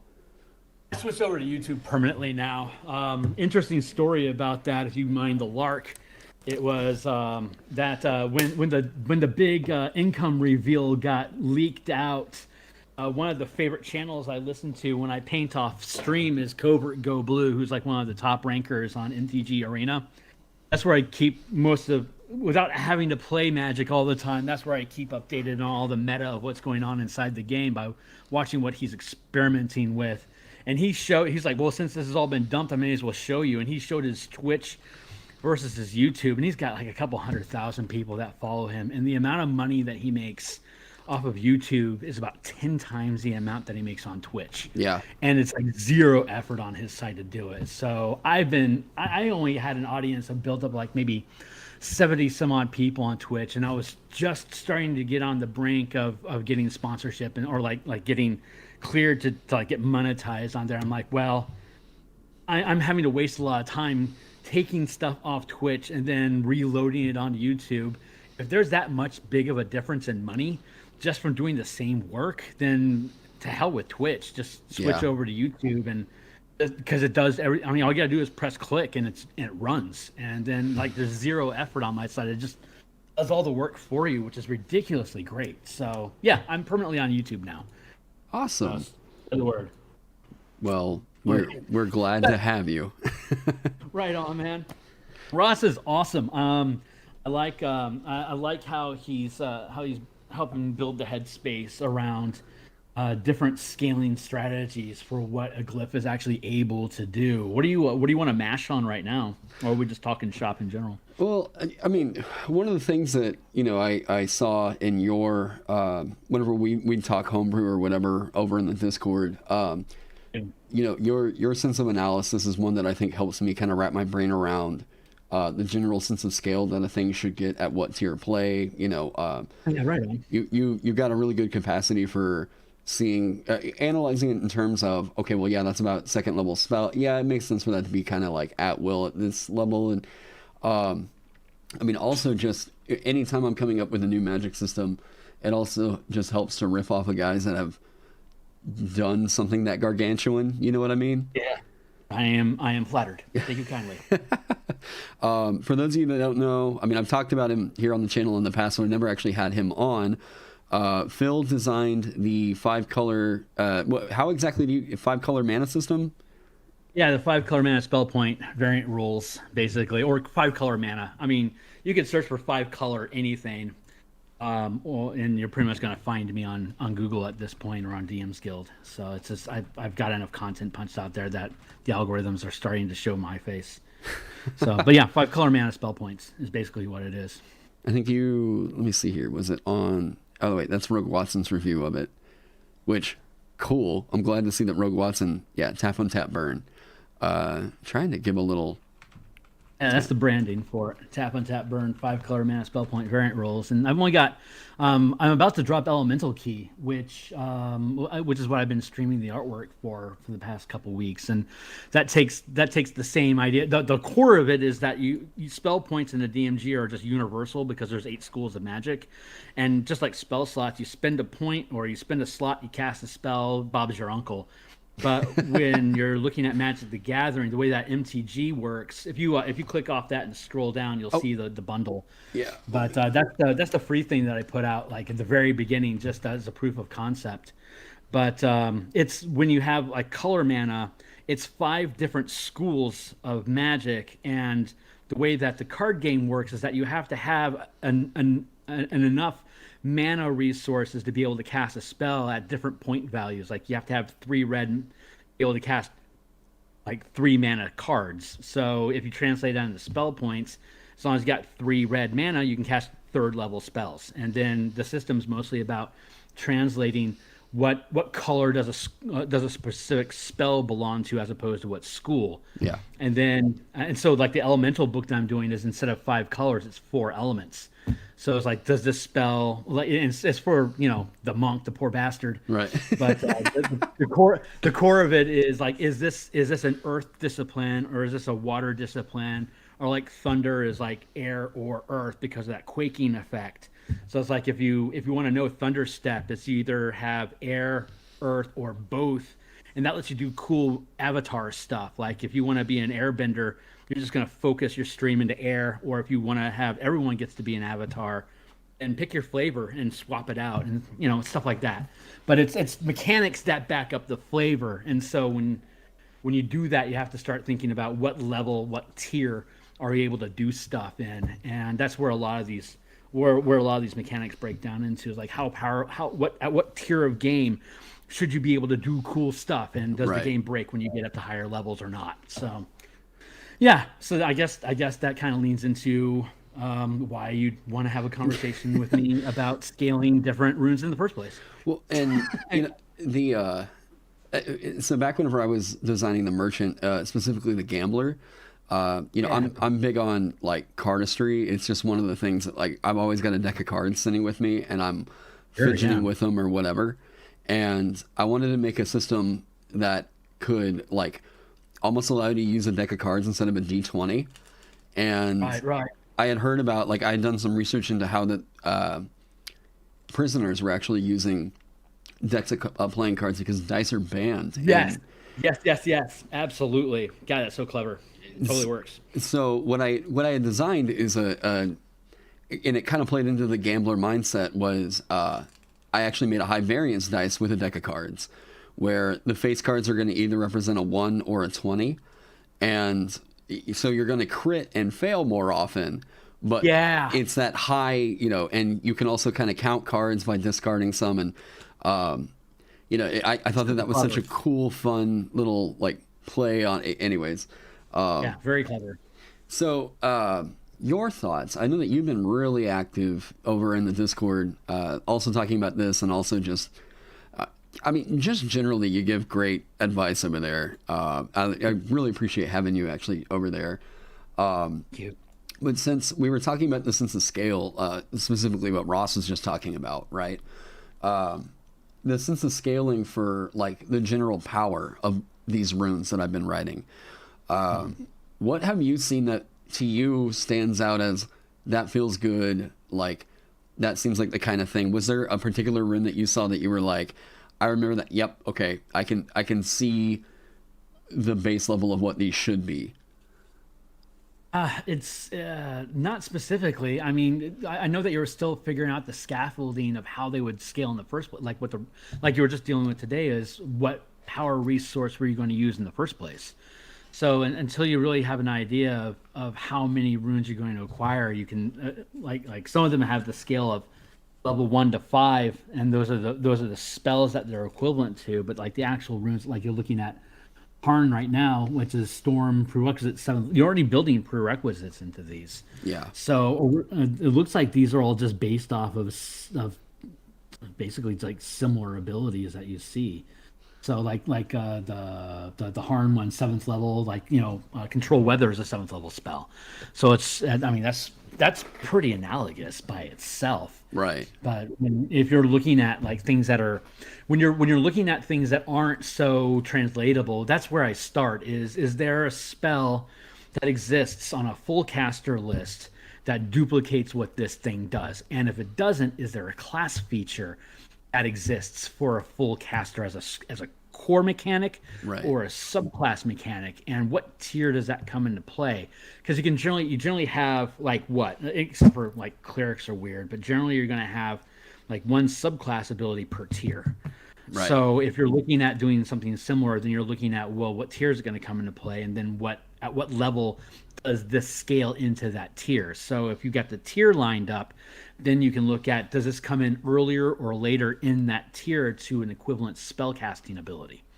So that kind of gives you an idea of, do I need to edge it up or back it off? Like if it's a 7th level spell that's going to come in at the 7th level spell, it's going to be 3rd tier because that's going to be active at 13th level. If it's ranger, that's a 14th level acquisition, which is later right, than you would have a 7th level spell. So if it's going to be like a once per day thing, it could realistically be a little bit stronger than what a 7th level spell is, and you're going to pace okay. Do you think, okay, so basically the reason why I designed Harn this way, there's a magic item in Rime of the Frost Maiden that whenever I pulled it up on stream the other day, I could see like, oh wait, this has Eocharic runes all over this thing. Yeah, flavor. Yeah, and I was like, okay, well, there we go. There's the runes. It even says in the book, these are runes. And I'm like... Yeah, it's such a gorgeous flavor. So what that device was a device that can control weather. And I was like, okay, what's the draconic word for storm? Harn? Cool. Bam. I have a rune. I have an effect and to me, what made it better, or what made me justify a Runekeeper possibly getting this at 7th level, rather than it being an 8th level spell, was control weather is, number one, a huge radius. Yep. That's a huge effect. But also that this is specifically only thunderstorms. Yeah. Control weather is I can stop bad blizzards. I can do, I have a lot more versatility over it. So if I condense it down into this one weather effect, I reduce the radius 1 mile to the object, that also fit really well with the magic item. You feel like you could actually make that magic item if you inscribed a lot of Eocharic runes that could control the weather with it, right? Yeah, that's cool. Yeah. But I mean, so your thought, like, let's say if control weather only allowed you to do one thing and it was within like 1 mile, do you think it's justifiable that you could say control weather could ever be cast once per short rest as long as it's at one specific thing? Are you trying to bend all these things into short rest mechanics right now? Is that the thought process that you're trying to find? Yeah, I'm trying to overall sort of reduce the amount of power that we see in comparable spells into something that I could justify being a rune, Yeah. An interesting thing about control weather is that it can only shift the severity by 1 degree, either stronger or less. Oh, yeah. While you're looking at this as an area of control, it could also be an area of severity. If I have 5 runes, I can take it from a calm day to a raging storm over the course of an hour of concentration, perhaps. So if you wanted to start thinking about things as how intense do they get, you could have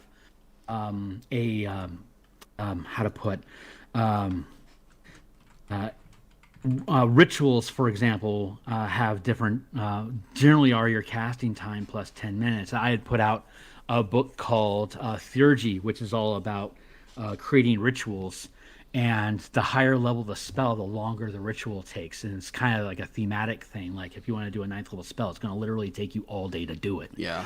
So if you're looking at something that's that's going to curve less than just open-ended from 1 to 9, if you're trying to put a cap on these things, putting a cap on them, like everything has a first level application and then it has a max level application, could go a long way for you creating logical power budgets for them. Right. Kind of like how you have some of those progressions of, like, if you know this ability, you've got like spells from level 1 to 5, and that could be a good generic thing to gain access to. But if you're looking at specific runes that do specific things, then you could have them accessible at higher levels by having their minimum power budget be a third and then scales up to 6th level, for example.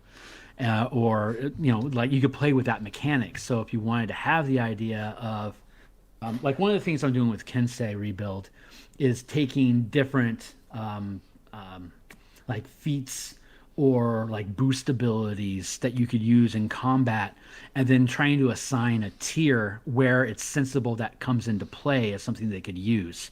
So if you span that out, it's kind of like having a level, like a prerequisite minimum level of ability, but these are a lot more flexible. So like you can't like you've got, and you're already kind of building it here. You've got it's a prerequisite 7th level spell, and the more runes you know, the more effect it can have. But it could also be like it starts off as a 3rd level spell, and the more runes in that group you have, the higher level you can cast it at. So that might be a completely different way to spin it that takes it offline. But there's a lot of different ways you can mince the data and create different power budgets. Another thing that you can do is you can allow something to require more than one slot to memorize. So like if I want to know this rune, I have to memorize it twice. There's also, like, if I want the passive ability, that could be something I have to learn, as opposed to the greater ability, which is something I can prepare. So you could have, like with the invocations, it could be separate power budgets along those lines as well. So until you really figure out what your flavor wants, you don't have to really worry about scaling, because the in my philosophy, it's the mechanics are what you want to figure out first. And then what things can I dump into those mechanics that are going to properly scale at each tier of play? And then that allows you to say, well, I can't have this until 3rd tier unless you have like a weaker version of it, kind of like psionics, the mystic, which was you could have it right away and it doesn't get really cool until you get to 17th level. So that's a lot of data dump, but those are all the different mechanics that you can parse and break and put back together again to justify different power budgets and different scaling abilities. Right. So, and it's sorry. No, it's good. It's good stuff, because it's actually something very similar to what we had written for Legends of Frozenfar, and I basically put that. I just plugged it in. I don't know how ahead or behind on stream you are, but if you look at the prerequisite, this is something that like we had previously. Ross and I had kind of written for runes, was it also required that you had to have other runes inscribed from that same runic language in order to invoke them. So, or in order to inscribe them. So what it does is it sets this hard set thing of like, okay, well, in order for me to get this one, my other spells, quote unquote, are also things I have to build from. You know what I mean? Can you say that a different way? Yeah, like, so in order for me to inscribe Harn, I would also have to have 2 other runes from Eokaric inscribed. So before I can even access this thing's power, it's like if I were a wizard and I wanted to prepare Fireball, I would have to have, let's say, just like Firebolt and Flaming Sphere prepped. And then I could get Fireball, right? Yeah. That's very 2nd edition. I don't know how familiar you are with 2nd edition psionics. Oh, let's hear it. The psionic handbook had prerequisites. If you wanted to be able to, if you were a psychoportive and you wanted to be able to put a screen around you, when somebody shot a bullet at you, it would warp around you and then continue on its path on the other side of you without you being hit. You had to know 3 other psychoportative powers to do that. Yeah. So there's a, if that's a path that you feel strong about, there is a 128 page book of psionic powers, as well as the Will and the Way, which is the Dark Sun expansion for another 90 pages. So you've got around 240 powers that use that basic mechanic that you could just translate into 5e scaling. It's already built there for you to borrow off of. Okay. And then the Way of the Nine Swords, Book of Nine Swords, the Sword Sage and Warcaster and stuff, Warblade and Crusader, that had a similar system in that if you wanted to have access to, it was blade magic, quote unquote, which were basically boosts and stances from levels 1 to 9 that scaled the same. And if you wanted to have Heart of the Mountain, which gave you indestructible for a round, then you had to know 6 other Stone Dragon techniques already before you could even access that. Gotcha. And they didn't really care at what. Sometimes there was prerequisites of like what level you needed to be, but it was more built around how many of these runes have you accumulated, and that automatically forces you down a channel. If I wanted to be, I think WebDM kind of borrowed off of that, and that like the more diversity you have, the less progression you can make down any given path, because just the fact that you're distributing your runes across multiple alphabets means you can't speak it as fluently. Right. So it's kind of that same idea. Yeah, you see my narrative I'm going for with that already. Like that's I love that idea. Like if you can make your runes really strong as long as you're focusing on that runic language. If you split off and you're like, well, I want to learn some giant runes. Okay, well that means that your draconic runes might not be as strong because you've simply gone through and dedicated yourself a little bit more towards another language, right? Yeah. Makes a lot of sense. So in that sense, you don't necessarily have to worry about the prerequisite. You really got to be tight on it though. Without having to worry about a level prerequisite, just the basic mechanics of how many of these things you can learn at all in the first place is going to limit at what level you can acquire it. And it's going to force them to commit to 1 or 2 paths. So my mana mechanics are kind of the same way. If you want to cast, like a 20th level wizard has 80 mana, and if you want to be just a white wizard and you're casting 6th, 7th, 8th, and 9th level spells that are all white magic, you have to have 30 of your 80 points dedicated to white. That's all going to get burned when you cast those 4 spells, leaving you with roughly half your battery to mix up among all your low magic. Right. This kind of has that same feeling. I could probably end up translating this into 5-color magic when you're done with it, honestly. That'd be sick. It would be fun. Or elemental might actually be more fun. I mean, once elemental key is out, you can bend sorcerers and stuff like that. It just becomes a magic system that people can use. But I love thinking about what can I take and retranslate it into other things later on, because that's just added value for anybody that's involved. But so I mean, if you're still you have 2 prerequisites here, which is you have to be a certain level and you have to have a certain number of runes, and that can be potentially overly clunky. Probably. So if you're that kind of goes back to the idea, like I'm teaching you anything. Just the idea is that if once you know what the way is, what is the way, then you can calibrate everything to reinforce that way. If it's just level, then you don't have to worry about prereqs, because that's going to let them diversify. If it's all about prereqs, then you don't have to worry about level, because you're going to reward early entry by hyper focusing. But that means that the entry point has to scale at the tier that they're able to access it in the first place. Yeah. Which is honestly why I think separating passives inscribed effects or like the scaling effects, those might sensibly be separate paths, either like as invocations or like learned versus prepared, or attunement versus learned, or attunement. Warlock is so clunky because it has its learned invocations, it has its learned pact magic, and it has learned arcanum, but they're all learned. So they're having a lot of different paths, but they all use the same acquisition mechanics, so it doesn't overburden people that aren't technically minded. Right. So that's the least common denominator is where WotC builds, because they want to have as many people involved as possible. So I think, like, when I built 5-color mana, I recognized that there is a higher learning curve behind it, so I needed to make the spell point system dummy simple, so that the higher complexity of the concept is backed up by simple mechanics. And so there's trade-offs that go behind that. If you have complicated ideas with complicated mechanics, you're losing about 2/3 of your audience off the cuff, because they're going like, whatever. Yeah.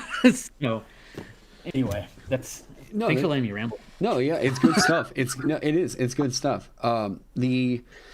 Because, in a system like this, I think I can get whenever I'm making my own system, I can get so burdened down by, like, this is how it's supposed to work in my head. And it's like I was saying the other day, right, with One With Nothing, sometimes I'm like, I have to get out of my own head and just delete a thing that I've been so stuck on to just open up what the new possibility of it could be, right? Yeah, absolutely. And, like, Ross straight up saying today that, well, why are you trying to scout, or why are you trying to expand out on something that we generally agree tends to be rather, I don't mean to say poorly designed, I just mean to say it's not conventional for what all it needs to be saying in the Rune Knight. The Rune Knight should definitely be expanding on the things that it wants to do. And for Ross to say, like, well, why are you trying to make this thing for a thing that we already agree is probably not designed well? I'm like, well, sure, but I get what you're trying to say, because if you're able to successfully build a master class that the Rune Knight curves into, then the Rune Knight just becomes a part of the Rune portfolio, and its placement already makes sense inside of the system that WotC built, even if WotC built it broken. Right. So if that's the direction that you're going in, it's either going to be OP in general, and then it's like its own sub game, which is kind of like what 5-color mana is. It's like you don't play that unless you really want to play Ravnica, Theros, and Strixhaven like MTG. Right. It works outside of the system, but most people aren't going to give a crap. It's only if you're an MTG geek, that's when it really makes sense. So I think, like, even in your system though, like, one of the things that I saw that I was immediately like, I could get super down with this idea was, I've said multiple times I'm a Final Fantasy geek, and I'm actually talking with Phil Kearney right now. Over in Final Fantasy, the magic system isn't based off of, it's mana, but it's, the actual identity of magic is based off of color. White magic is usually restoration. Red magic black magic is usually destruction, but they've gotten so refined, and so, like, blue magic is you're able to adapt. It's almost like a adaptive magic in a way. Do what? Yeah, sure. I'm not familiar with I only have so much bandwidth, so I don't know that system at all. This is interesting. Thank you. Okay, so white magic is healing, black is destruction, red is summoning, blue is like this adaptation. Like, with blue magic, if you're a blue mage, you can literally, if someone uses an attack against you, you can readapt that and push it back on them. Neat. Yeah, no, it's a super sick. If you now want, I know what everyone means when they say I'm trying to build a red mage and I'm running into problems. That means they're trying to build a summoner and they're having issues with summoning mechanics. Go figure. Kind of. So I get it. Kind of. I think it depends on what version of Final Fantasy they're talking about. Older, because this color system has shifted over the years. A red mage back in the day was somebody that was like half heal, half destruction. interesting. Okay. Yeah, so it was like, think about if a wizard cleric multi-class of like 10 levels apiece, where like at most you're getting like, you're getting like 5th level spells, is basically what like the red mage was. So can I drop the Discord link? Yeah, I'll put it in the chat. So what I had thought was kind of cool is that your system seemed like a kind of easy, like if I wanted to make an entire if I was going to make a class that felt like the Final Fantasy like color mage system, it seems like you've already done the work to make it feel really unique and interesting. Much. It's just, yeah, like the elemental key uses the same structure of, uses the same spell point mechanic scaling. It's just, I call them paradigms, magic paradigms. Each schools of magic is the core D&D paradigm where you've got every spell falls into one of 8 categories, as opposed to the color mana system from MTG is a 5 aspect, quote unquote, aspect paradigm, and elemental key is a quote unquote 4 aspect paradigm, where you're taking pretty much everything that goes into the game and you're lumping it into one of 4 categories. And because spells weren't built that way, when spells are built to be in 8 different categories or aspects of magic, Yeah. and you're siphoning them down into a smaller amount, that means like some necromancy and some conjuring might both be in, like, say, black. Yeah. So you have to start parsing out, well, what's the differences between these things that make them define what aspect of magic they belong to inside your paradigm. Like if you had a body, soul, and mind 3 aspect paradigm, then you'd be taking things like charm would be maybe soul or maybe mind. It might be both.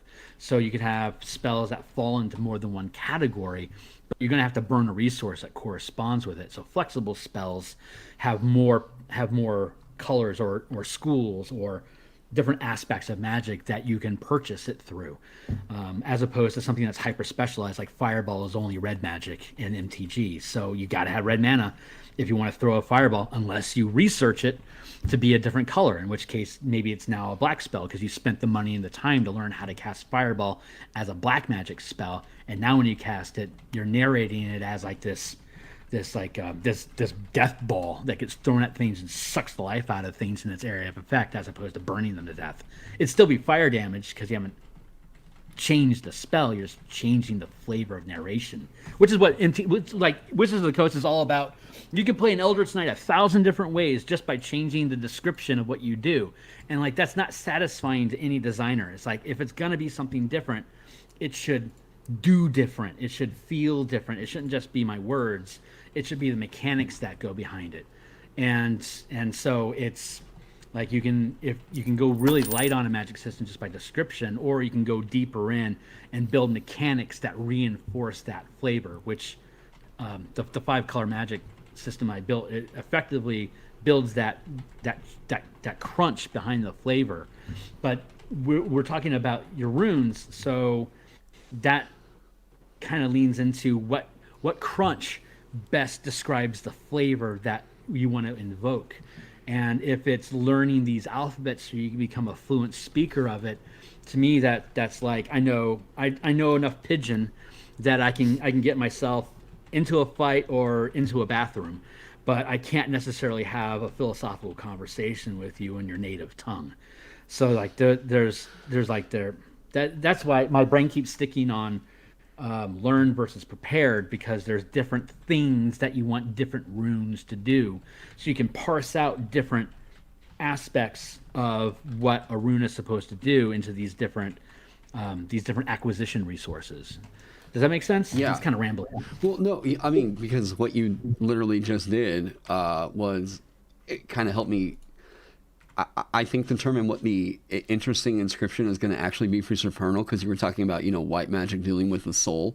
And I was like, that makes so much sense for like what you could do with Supernal, is you literally can inscribe a rune on a creature's soul. And that feels like, ooh, Yeah, wait, what is that narrative? Like, let me crunch on that, right? And, and that's another reason why I wanted you on here, is because while I was... Oh, and by the way, real quick, Deli Vine, thank you so much for the $2.99 coffee for this design lecture. Yeah, thank you. The idea of Supernal, because, okay, I needed somebody on here that knew the poetry behind the magic system, or the color system of magic, right? Because there is a design poetry. There's a reason why white cards feel white, why blue cards feel blue. And I'm trying to evoke that with the different runic languages. What makes a rune feel Deathic rather than supernal, or goblin versus primordial, you know? Right, absolutely. Yeah. So I don't know, how many alphabets are you running? Right now, I feel comfortable in saying that I could most likely. I know once I feel the character out for these runes a bit more, it'll just start clicking. I really have to stop trying to design the subclasses before the runes are even done. Or I've even really figured out the character, right? So what I think it should be is like, I think Apothic could come or go. I like the poetry behind that, but I think I can do that in an expansion later on. Jotun is a for sure has to stay. Deathic has to stay. I think Druidic kind of has to stay because that's going to be an expectation. Goblin, because it's just that funny, has to stay. Infernal makes sense. I think, and I know the character of that one really well. Eocaric, Draconic runes. If I don't have that, people are going to scream. Primordial, kind of same thing. And then Supernal absolutely has to be in. So right there, I'm already looking at 7. That's 8. I read 8. 8? Okay. So, but case in point. So, if I were to build a new magic paradigm, which is what you're looking to do. Yes. You're building a new paradigm that's built out of runes. And you are now as complicated and diversified as schools of magic. It's matching the same number of aspects of magic. And the spells are already pre-baked be a specific aspect. Like necromancy spells are necromantic. And through the language of the spells that exist inside of 5e, they've already pretty much defined what that is, which is for the most part like fear, life drain sort of effects, and undeath, and like resurrection, soul type stuff is kind of the 4 pieces that you generally see like in necromancy specifically. So if anyone's going to build another magic paradigm that has 8 different aspects, you would need to determine what those aspects are so that you will know when you look at a spell, does it play within is it actually speaking the language that you're intending it to speak? If goblins is all chaos, fire, and like emotion, for example, then you'll know right off the cuff that identify doesn't fit in the goblin dictionary. Right. It just doesn't. So that might be like draconic, or whatever. Like there's Deathic, there's a lot of different languages that you're trying to parse out abilities into, which means you're either going to be throwing away a lot of the spell library that exists inside of the game and choose a very select set of abilities or spells that are going to really line up with what the alphabet is supposed to do, or it's not going to be obvious in feeling and flavor. So when people play it, they aren't going to grok. Right. And so, since the seems, it doesn't, like the challenge I had with 5-color magic was I had to literally have every spell that exists and will ever be made be able to fit into different color categories because it replaces the 8 schools of magic. Yeah. This doesn't have to do that.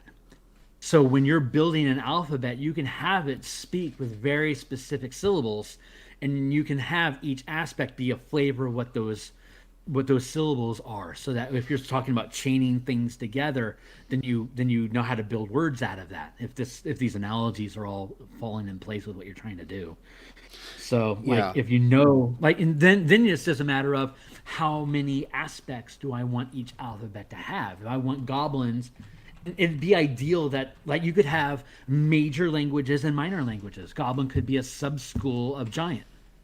Like giant could have 6 aspects and goblin could only have 3, and then you could have like something that argues with goblins, like so giant is like their parent, and then goblins and somebody else are children maybe they only have three, but one of them is the same. So like maybe they both speak chaos, but the other two pieces are complete opposition to each other, and that's why they hate each other. Like if you're talking like infernal and abyssal, they're both fiends. Like fiendish is the overarching language, and if they had three aspects, like cruelty could be the common syllable. Yeah. While like infernal could be like manipulation and coercion or something like that. While abyssal could be suffering and carnage. So they each have three syllables, but infernal as a whole has all five of those. So if you speak infernal in general, you could bend into these other things, but maybe you hyper specialize in infernal. So if you speak infernal, you can gain access to it quicker, because maybe those runes. If you learn infernal specifically, you can acquire faster or cheaper than you could fiendish in general, which is making things more complicated right now. But if the specific aspects of what you know needs to be in there, you can parse out what those different aspects can be. It may very well be that you can find commonalities between the languages, and then that builds its own narrative and its own history that you can build off of. Like druids, for instance. In Eberron, druids are orcs. Like the gatekeepers is like super ancient. We're protecting this reality from being destroyed by demons and anything that's outside of the world, and that's all orc. Right. And if you're brought into this, A, you better be able to square with orcs, but B, you also got to be a druid. Yeah. So that's what makes you a gatekeeper. And kind of building on that idea, I mean, kind of based on the lore, the reason why I had leaned into infernal rather than, it was essentially because I look at the dynamic of devils versus demons, and I think like if you look at demons, I think demons are just kind of the shit slinging monkeys of hell, like, yeah. Whereas devils have a sense of like who do you think is going to be the creature type to actually come up with a runic language? I was originally thinking devil, right? Because devils have a sense of organization, but like I do kind of like the idea of fiendish, because I had thought about this where it was like fiendish is going to be the overall like runic language that can encompass infernal runes. But the more I think about it, the more hilarious it is to me that I'm just like, yeah, but why not? Why not make just demonic runes, go like full doom with it? The chaos of like, just from there, what I think I can do is whether or not does it require abyssal. Cool, I can go look over at a monster stat block and think like, what could this rune do that evokes what this other demon does, or that this, but the idea of that character, right, of the soul of these runes, the mechanic itself needs to communicate the language, and that's where I had done, like just as an example, Life in Supernal, and this was where it really started to click for me. Life in Supernal says something very different than Life in Deathic. To Deathic, life was, I'm going to give something inanimate life, like I'm going to animate an object. Yeah. Mm-hmm. Whereas in Supernal, that's like you're going to restore life or give vitality. Right. And I knew, especially just Magic the Gathering guys are going to know exactly where I was going with this, So, yeah, I'm. You know what? Something that might be able to help inform that is to look at the second edition orisons, which are like the schools of divine or like cleric magic. They had specific spheres. That's the word. Spheres. They had like life, death, creation, nature. There's like I think maybe 13 of them. And if you're looking to have 7 or 8 different languages, you might be able to blend a mixed aspect of the second edition spheres and the schools of magic that already exist. Like maybe there's like you could have like necromancy that's affected by life and nature would be more of a positive life-giving energy as opposed to creation and conjuration, which would be like that giving life to things that don't have it, like animate objects and stuff like that. That might be a way curve into it. But again, I'm really pushing the idea of defining what their identities are before worrying about which effects belong to each alphabet. Right. And then from there, if you're parsing out, once you understand what the alphabet is, then you can see, is there drastically more spells that are going to fall into one specific language than another, and does that mean I need to limit how I define each of the languages? Like in the 5-color system, there's twice as many white and blue effects than there are black. That's just, I can't change the spells. I just have to go with what I got. It just so happens that blue is a major color for wizardry in general in MTG, and white is a major color for priests in general. So it just happens to work out coincidentally. Yeah. But it could have just as easily gone another. I mean, green is also huge. That's got more than red and black also. But it's just, that's the way, because D&D didn't know about color magic when they came up with it, and then Wizards kept all the iconic stuff in D&D because they picked up the property and they didn't want to lose the fan base. So they Right. kept it all the same without even thinking about, well, we probably want to curve this into MTG in 20 years. So they didn't bother building any roads there. And I'm sure someone's kicking themselves, but they probably already retired, so they probably don't care. But you're going through that same process now. Just Yeah. like as new things come out, if this is something you're going to want to keep on top of as another 4 or 5 books come through, when something new comes up, it'd be great to have a system in place. It's like, I can tell that Silvery Barbs is going to fall into this alphabet right away.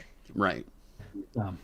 Yeah, and that's what I'm really trying to define right now. Is I'm like, what is my paradigm, right? And another, I think, kind of important thing with that is, wait, do I still have? Yeah, I still got Yeah. Another important thing with that is also making sure that I don't design it so hard and fast into a hole that it has no room for expansion. Right. And do you imagine yourself adding whole new alphabets in the future? Like at some point, are you going to want to say like Modron is a language I want to incorporate because I'm falling in love with the Planes of Law? Or do you think that once you set, like, maybe you only need 5, 6, maybe 6 alphabets is going to do it? Right. And you could have different dialects inside of each language that you could then further dive into. Well, like, because 6 might not be that difficult to handle. Yeah, like I think the reason a lot of us homebrewers even set out to do this kind of thing is because we want to make the definitive version of the thing, right? Like, sure. we want to make the thing that's going to work, and people look at it and they're like, yes, that is exact. You got it. Yes. And, I like the idea of leaving room for people to kind of design their own thing. And if I later would like to go in and add another runic language, I mean, that sounds like a pretty easy, here's a subclass expansion, here's a whole new runic language, you guys go nuts. But, as of right now, it'd be cool for me, I think, to get out a book that has at least 6 different runic languages. If I have to sacrifice 2 more or something like that, I can make that cut. And if somebody else wants to expand on it or whatever, hit me up. Like I can help you out. But I think right now I'd like to just make it to where it's like the system could be expanded on, but here's my proof of concept, really. Yeah. Mm-hmm. Yeah. Or do you want to frame those languages specifically because you've got both racial stuff and you have planar stuff going on, so it's you're bending across 2 different modalities, right? And I mean, languages can come from, I mean, the common thread is language, right, which is intellect, which is intent. So if you are okay with runes spanning more than one language, then that makes it easier for you to create new combinations in the future. If the language of carnage is both what are those? You mean synonyms? like Carnage, like I'm just sticking on Carnage for a second because like Abyss is about carnage, like raw destruction and mayhem, and you could have there's like Ettins and stuff, like there's these mutant giants that are like abominations that also are just gleeful about destroying things in ways that like goblins are like chaos, but not necessarily like Ninogu, the god of gnolls, is like butchery and like severe carnage. Like there's a lot of language similarities that gnolls would have to demons, like specifically demons in the abyss. So like you could see those two things connecting. If you were to have those as separate languages, you would probably want to be comfortable with a rune being present in both alphabets. So, and that kind of speaks to like an overarching alphabet or like master dialects. Like if you had Fizban's treasury kind of implied this, and that you've got the primal world, which was created by dragons, and then you've got like the angelic realms, which are the higher planes, and then you've got the lower planes, which are like evil, quote unquote evil. That could be like three overarching languages, and then all the dialects parse out from those. So like you could start with six, two being in each, and then you would just have to find the common language between the top three, and then find how those are differentiated inside of their individual alphabets inside of them. But that might not be the paradigm you want to play with. But I'm just creating more questions than answers right now. But it's just going back to restructuring how the system would fold together. Is once you understand how many different paths there are to go down at all, that will tell you if I have a prerequisite of 5 runes and I only have 3 primary alphabets, therefore I'm going to have 40 runes in each, and you can learn 4 runes at first level, and I just decide to go all in on Infernal, then if my prerequisite is only number of runes, then I'm going to be having something with severe prerequisites available to me as soon as 3rd level, and that's going to break the game. Yeah. So by parsing down how many runes can be in each alphabet, that's what's going to control how far down the ladder they can get in a short time period. So I don't know if that's useful. Well, no, it is, because like I've been fighting with myself about the scaling on the runes. Oh, by the way, Spencer Jackson, thank you so much for the $5. Oh, sweet. Yeah, and Modron is Forgotten Realms lore. Giants, I think it's Anam Allfather won he won the language of runes for giants in a like a chess game, basically, with a Modron. Yeah, so it's a goofy lore, but like, yeah. If you want to get really, really old school, the original box set only had law, chaos, and neutral. Where law was people that were specifically ascending towards making things better for everything, and chaos was specifically taking it away for your own gain. And then there was like quote unquote neutral, which was we're just trying to get by. Yeah. So I mean, that even as funny as is that alignments are so out of vogue right now. There's very strong planar language that still builds around alignment as a whole. That might be a good chassis to build off of. Remember alignment languages back in 1st edition, where if you're a chaotic evil, you could speak to other chaotic evil creatures regardless of what their regardless of what their species was? I've never heard of that before. What? Yeah. There was alignment languages. So every alignment had its own special thieves' cant or druidic language. That as long as you had the same alignment, you could just get each other at a basic level. It's like, yeah, we're both lawful evil, we're conniving bastards. So whatever we're saying to each other, we just get that we're trying to fuck everyone over. But that kind of stuff is like really old school. That like people like me that have been playing the game for 30 years, like we would get it. We would just get it. So there's a lot of different ways you can bend the idea of language into power, and we've seen a number of different iterations of that through the years. But the 5e chassis allows for so many different crunchy mechanics on how you introduce that, like how you express it. Yeah, really fun. I love that you're building in this space. It's so cool. Thanks. Well, I like the idea now that you've Well, just talking about the alignment of, hey guys, we found a use for alignment mechanics in D&D. Having the alignment tied into the idea of the race, right? Of course, goblin runes are going to be chaotic. That's the whole point of them, right? Like, dwarvish runes, of course, are going to have been lawful. Because these are representative of not the race, but the culture and the identity forged around everything that shaped these different cultures or embodies these creatures. In the case of Fiendish, all of these are going to be of an evil alignment because, of course, they are.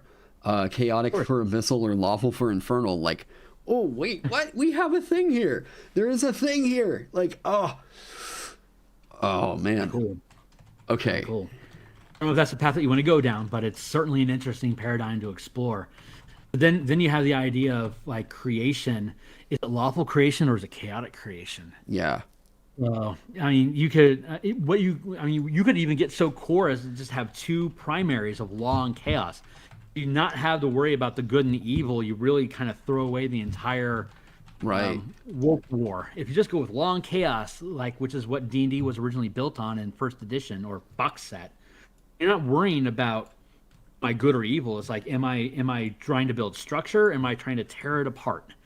Like it could be like lawful creatures just don't get chaos. Like there's no consistency about how these things are built. I don't get it. While chaos looks at law runes, it's like there is no emotion in these things at all. They don't breathe. They just don't make sense to me. Right. Like you can have that kind of a dichotomy, and then from there everything else.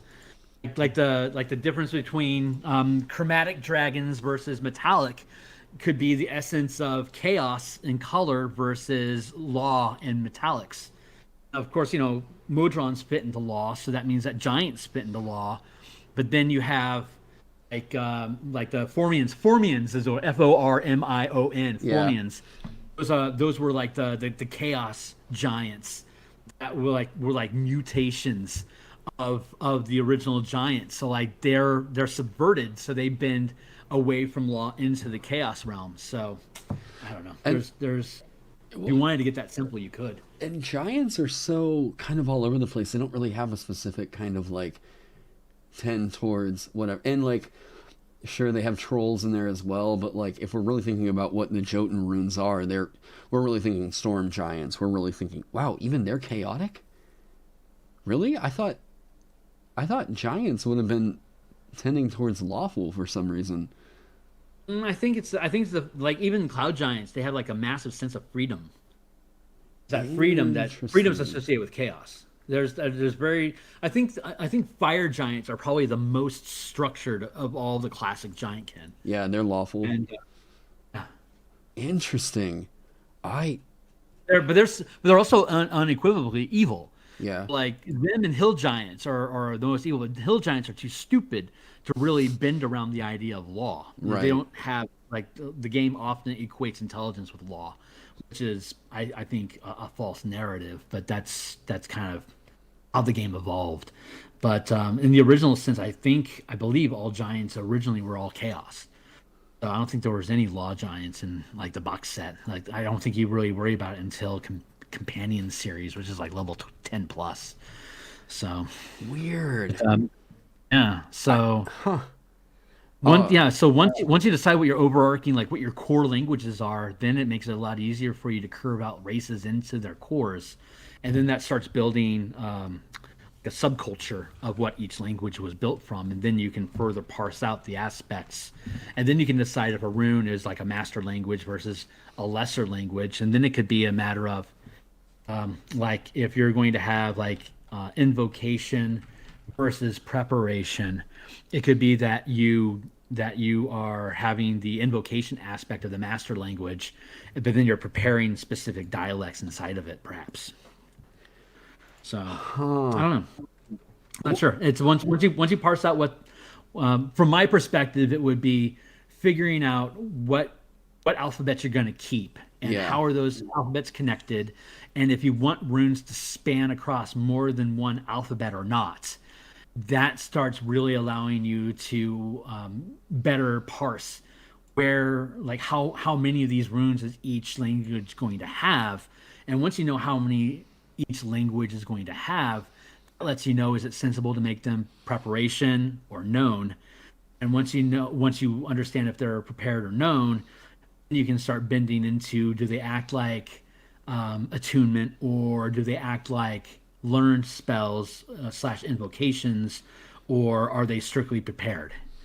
So I think that's how I would build it. That's because like it was easy for me because when I went with magic, I already knew all spells ever to be created have to fit inside this paradigm. So I Right. knew that I had to build something that worked with both known and prepared. So then it was just really easy for me to say, well, spells. Originally, when I built it, it was each spell fits in one color. The most recent piece that I put out as a pay what you want is like, as I played with this thing for the past 3 years, I'm finding that there's so many cases where you could have more than one color represent a spell. I rebuilt the entire spell list of all the spell, like all 300, 400, whatever spells there are. Yeah. A lot of them have multiple colors now, but the system works the same. It's just plug and play. It's like teleportation is white and blue now, and it wasn't like that until the Adventures in Forgotten Realms came out. That made teleportation circle a white spell. Before that, everyone just assumed that teleportation should be blue because it just feels like blue. But Right. Wizards specifically said, nope, everything that we have, blink dogs, anything that you can think of that has to do with teleportation is white. It's like, wow, that completely puts a spin on things. So since AFR came out, I completely had to rebuild the magic system to allow for these weird spins. So now I've got spells like some spells have like 3 or 4, even 5 colors that spell belongs to, because there's so many caveats and so many exceptions that have been created since AFR came out. That's like, well, I can't just have one color. It has to be able to fit in many colors. And then that allows me the flexibility of saying, well, as new stuff comes out, we can further just add or subtract colors from where they're at just by either clicking a button one way or the other. Yeah. And if you build the rune system that same way, that would let you take creation and originally have it set in 1 or 2 alphabets. But as you create new alphabets, you can say, nope, we can see how creation fits inside this completely different alphabet too. It'll feel different because of the different aspects that it's associated with. So it took me a year just to figure out the magic as it was. So, I mean, you having a nosh on this right now is, I mean, if I were doing it, you're right where I would be. Well, like, Not easy. yeah, because I had thought about, because I've been associating them with, they've got a language, and that was the thing where I was like, okay, cool. So the mechanic is there. I say the mechanic, the flavor, I guess. Yeah. Yeah. Where Flavor versus crunch. Yeah, right. Now, I was like, okay, it makes sense for the subclasses, totally structured out about dealing with, you get this one language, you get a dialect and whatever. Giving languages some actual weight here where it was going to determine your expanded spell list. I was like, because that was the initial gear that started turning where I was like, holy hell, these work. We can make I wanted to build a system that made your languages known impactful, right? Yeah. And from there, it was just, okay, I guess I kind of know what this is, but I haven't delved into the metaphysics of what each of the languages would mean. What does it mean to be a Dethic rune? What does it mean to be an Eokaric rune? And that's what I'm, like you were just saying, teleportation being a mostly blue thing until here recently. I'm like, yes, that's the good shit, right? That's the stuff I'm looking for right now, where I'm like, what? Yep. Oh, so I think right now what you would want to do, and this actually might be a really fun stream thing to do, is to just start spitballing. How do these different languages make sense together? How are they allies, and how are they? That the language of Magic the Gathering is allied and oppose an enemy. Allied colors and enemy colors. Like if you look at the color wheel, white is flanked by blue and green because those are allied colors, but black and red are across from white, so those are enemy colors. So when Magic builds a world, they decide, are we building narrative around allied colors or enemy colors or a mix of them. Some worlds are nothing but allied colors. Some are nothing but enemy colors. Ravnica is both allied and enemy colors. It creates different flavors based on what those similarities or differences are. So when you look at these, you can start parsing out how is Goblin like Infernal in intention. How is it different from Infernal in intention? And that starts giving you your aspects of that paradigm for you to be able to parse things together. And once you understand once I understand what the aspects are, anyone does, then you can just naturally look at the spells. And it's like that one, the intention or mechanics of that spell fold into this aspect, or like this spell doesn't, like this spell fits in like 3 or 4 different aspects. It's all over the place. How am I going to parse that out? Or is that going to be an instance of something that I just don't have as a rune? Right. And I approach this like everything has to work in it, because I have the intention of taking elemental key and then building sorcerers out of it and building wizards out of it and building paladins out of it, because I can just go on a stream and it's like, hey, let's build a fire wizard, and then, you know, pretty stupid easy, and you just throw that together. But, you know, I could also say, hey, let's build a water paladin. We already saw one in Wildmount. Right. Let's just build out like a whole legion of different types of water paladins. And I could do a stream in an hour and crack out a new subclass, and it's like, cool, that's water themed. And I just give it water mana, and now it's Smite's gonna do water type damage, which is gonna be like cold and, you know, whatever. So it's once you create mechanics that reinforce the flavor, you can take the flavor of anything and then translate it into the mechanics, and you have a whole new build. So that's the power of paradigms that Wizards has never really leaned into. But I like what Ross was saying, that like Eldritch Knights and Arcane Tricksters and like the Arts and like the Knights and Tricksters book that I have leans into that. It's like you have a primary aspect, then you have a secondary aspect. And in the way that I build it is you have one primary color, and that's where most of your stuff is going to come from. Then narratively, everything else is translated into your secondary color. It's like if you're a Rakdos Arcane Trickster, your primary color is either going to be red or black. And then your secondary color will be the other one. But like I could take a white, like if I'm primary black, secondary red, I can then take what would normally be a white spell and call it red, because that resource is, I only have 4 of those spells. So I can have any spell in the game and I can call it red. And the narrative is that I'm now doing like aid as a red spell. So instead of it being infusing you with divine energy, it becomes I'm impassioning you with strength. Because the narrative of what red is so strongly defined in MTG that as soon as you attach a mechanic to it, it automatically translates into that narrative. So that the crunch enforces the flavor, and the flavor can be reverse engineered into the crunch without actually having to change the mechanics of the spell that you're using, just by changing what you call it.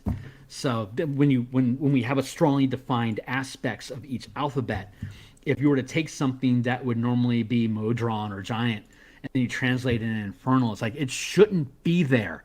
So what cool thing are you doing with it that allowed you to bend it into that Infernal language that's being manipulated, which is actually a really appropriate term for the example. How are they manipulating that to make it their own? And so anyway, it'd be really fun to tear those ideas apart and to see how they fit into the alphabets, so that you'd have that mechanical language to move forward with. So I don't know if that's something you're interested in or not, but I think it'd be really fun to explore it. I mean, it'll also probably require you to limit how many alphabets you have, and you probably have to make some really hard choices about what you cut, just to make sure that everything folds together properly. But if you can build something that's versatile enough to accept all 8 languages that you want on the table at once, it'd have to be either divisible by 4 or by 2. Right. So those are going to be your cores. So. Well, but I mean, even looking at some of these, it's enough for me to look at with whenever I have my own ideas that I've had here on paper, and then I can look over at the color wheel and I'm like, okay, so it makes sense that like Goblin runes are most likely going to fit over into red. And then I look over and I'm like, wait, what are the Magic the Gathering cards that they've done for Goblin? All red. And I'm like, okay, so I have my comparison here where I could, but okay. And here's the interesting thing, that the contrast you were talking about, where like what are similar and what are opposing colors, right? So like with Goblin, they're they're going like red black, and then I was like, okay, I think dwarf, right? What is dwarf going to be? Red white, usually red or white, and I'm like, oh, we have a click. We have the click is here. Like, yeah. I mean, if you were to go color, then you'd obviously be leaning into the MCG fanboy base, which is potentially expanding depending on what Wizards does. But I mean, you could very easily take color language mechanics and apply it to Strixhaven. Of the College of Lorehold is learning runes. Yeah. So I mean, the flavor is there, but I don't know if you want to hard commit to MTG or not. That's a very select audience, and I mean, right. Me only being Electrum as opposed to Platinum in sales on my books is a good testament that it is a very select audience that has interest in it, and those that don't care will not care. Yeah, so it's not a very choice decision. It's more so like flavor inspiration, right? Like I think if I'm going to design a rune, I need to make sure that I know, like, there's a reason why transmutation spells are transmutation. There's a reason why, necromancy is necromancy. So that's what I was like, I need to set my character for what is a goblin rune, what is a primordial rune. And I think that the Magic the Gathering color wheel actually helps a lot as something. It does a great job. Yeah, it's not something that I have to confirm is like, guys, you have to understand Magic the Gathering to understand the system. It more so just needs to be like, that's a great guideline. Just like, what is going to be the character of like an elemental, right?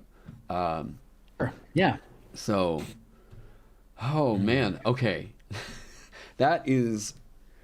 That's got to be its own little segment right there, because that was like that was such a good talk on just establishing, I think, identity and really trying to figure out like the character of powers and mechanics that we write for any game, right? Like I love that last hour. A really quick summary of it is in the let me get up real quick. The most recent pay what you want that I put out on DM's Guild. I mean, obviously it's free to look at. It's revised. Let's see, the revised 5-color Magic spell list. A very, very unimaginative title. It's pay what you want, so it's always, all my stuff is always full preview. But if you look at it, it basically breaks down the idea in a nutshell of paradigms, aspects of color, and then damage type by color. And when you combine the two of those, you build your Magic list. And so you can take those same. It's like the second page. Yeah. Is the aspects and the colors, aspects and damage. Like, here's the flavor of intention are the aspects, then the damage type is like the physical crunch of the spell. Between those two things, you can quickly figure out what colors or singular color any given spell is supposed to be. Yeah. So just using that same idea, you can take conditions, damage types, and then aspects of intention. Those three mechanics, so 2 mechanics and 1 flavor. You can use those 3 things to blend together what your paradigm for rune system alphabets are supposed to be. Yeah. So then you would have the runic paradigm. Then depending on how you feel things break down sensibly, you'll know if they're supposed to be 8, 7, 6, or 3. However many there's supposed to be, you'll be able to peel those things apart and put them together. And then you can start, later on, you can start breaking the paradigm for the strict sense of building flavor. Like Arcano demons, the demon realm is very much black in intention, yeah, because they're selfish. Where Baator is blue because of consuming, mastery, control. That's bluish. And then you have Abyss, which is red because it's all passion and chaos and carnage and destruction. Yeah. And then you have the Arcanos, which are like this weird, like this natural order that like tries to that tries to master over all these things beyond the quabbles of opinion. They're like, no, we just absorb all of it. So they would be potentially like black and green because they look at both that idea of chaos and law as part of the same coin that they want to control the entire currency of. So it's like you can bend things in different ways like that by shifting things from one aspect into the next. Yeah. So that's what that I would say doesn't do anything about figuring out what your mechanics and what your power budgeting should be, but it builds the framework to be able to insert all that stuff so much more naturally. Yeah. They'll say, now that I understand how far each language is supposed to span, you can get an idea of, like, you could even build out subclasses. It's like Goblin Chaos types. They have to learn them because they can't prepare things. They just don't have the organization for it. The law stuff might have to prepare, but they have they have less to prepare. Maybe known alphabets, you know more of it intuitively, while prepared you can prepare less of them, right? Which is like the opposite of what D&D normally does. D&D is normally you prepare more and know less, but you could like flip the script on that because of the intention that you have built behind each alphabet, right? So like you have to know chaos to get it. You have to know a lot of it, as opposed to law. It's like, yeah, you only takes a little bit because it's all structured. But it's so complicated. I can only hold a little bit of it in my head at a time. So once you understand what your language is, then you can see how mortals are going to interact with it, and that can guide if it's supposed to be attunement versus known versus prepared versus invocation type stuff. And right. That should hopefully just feed that in. It could be a combination. Yeah. See, this is exactly the reason why I was like, I gotta bounce some ideas off of you, because I knew, talking with someone like you have worked your ass off to make this system make sense for 5e, and I was like, I just think that the person who is going to make the most sense of this is going to be the guy who's going to help me out with my character, is going to be the guy who definitely has who understands finding that character and why the different aspects of the different mechanics in D&D translate to something that has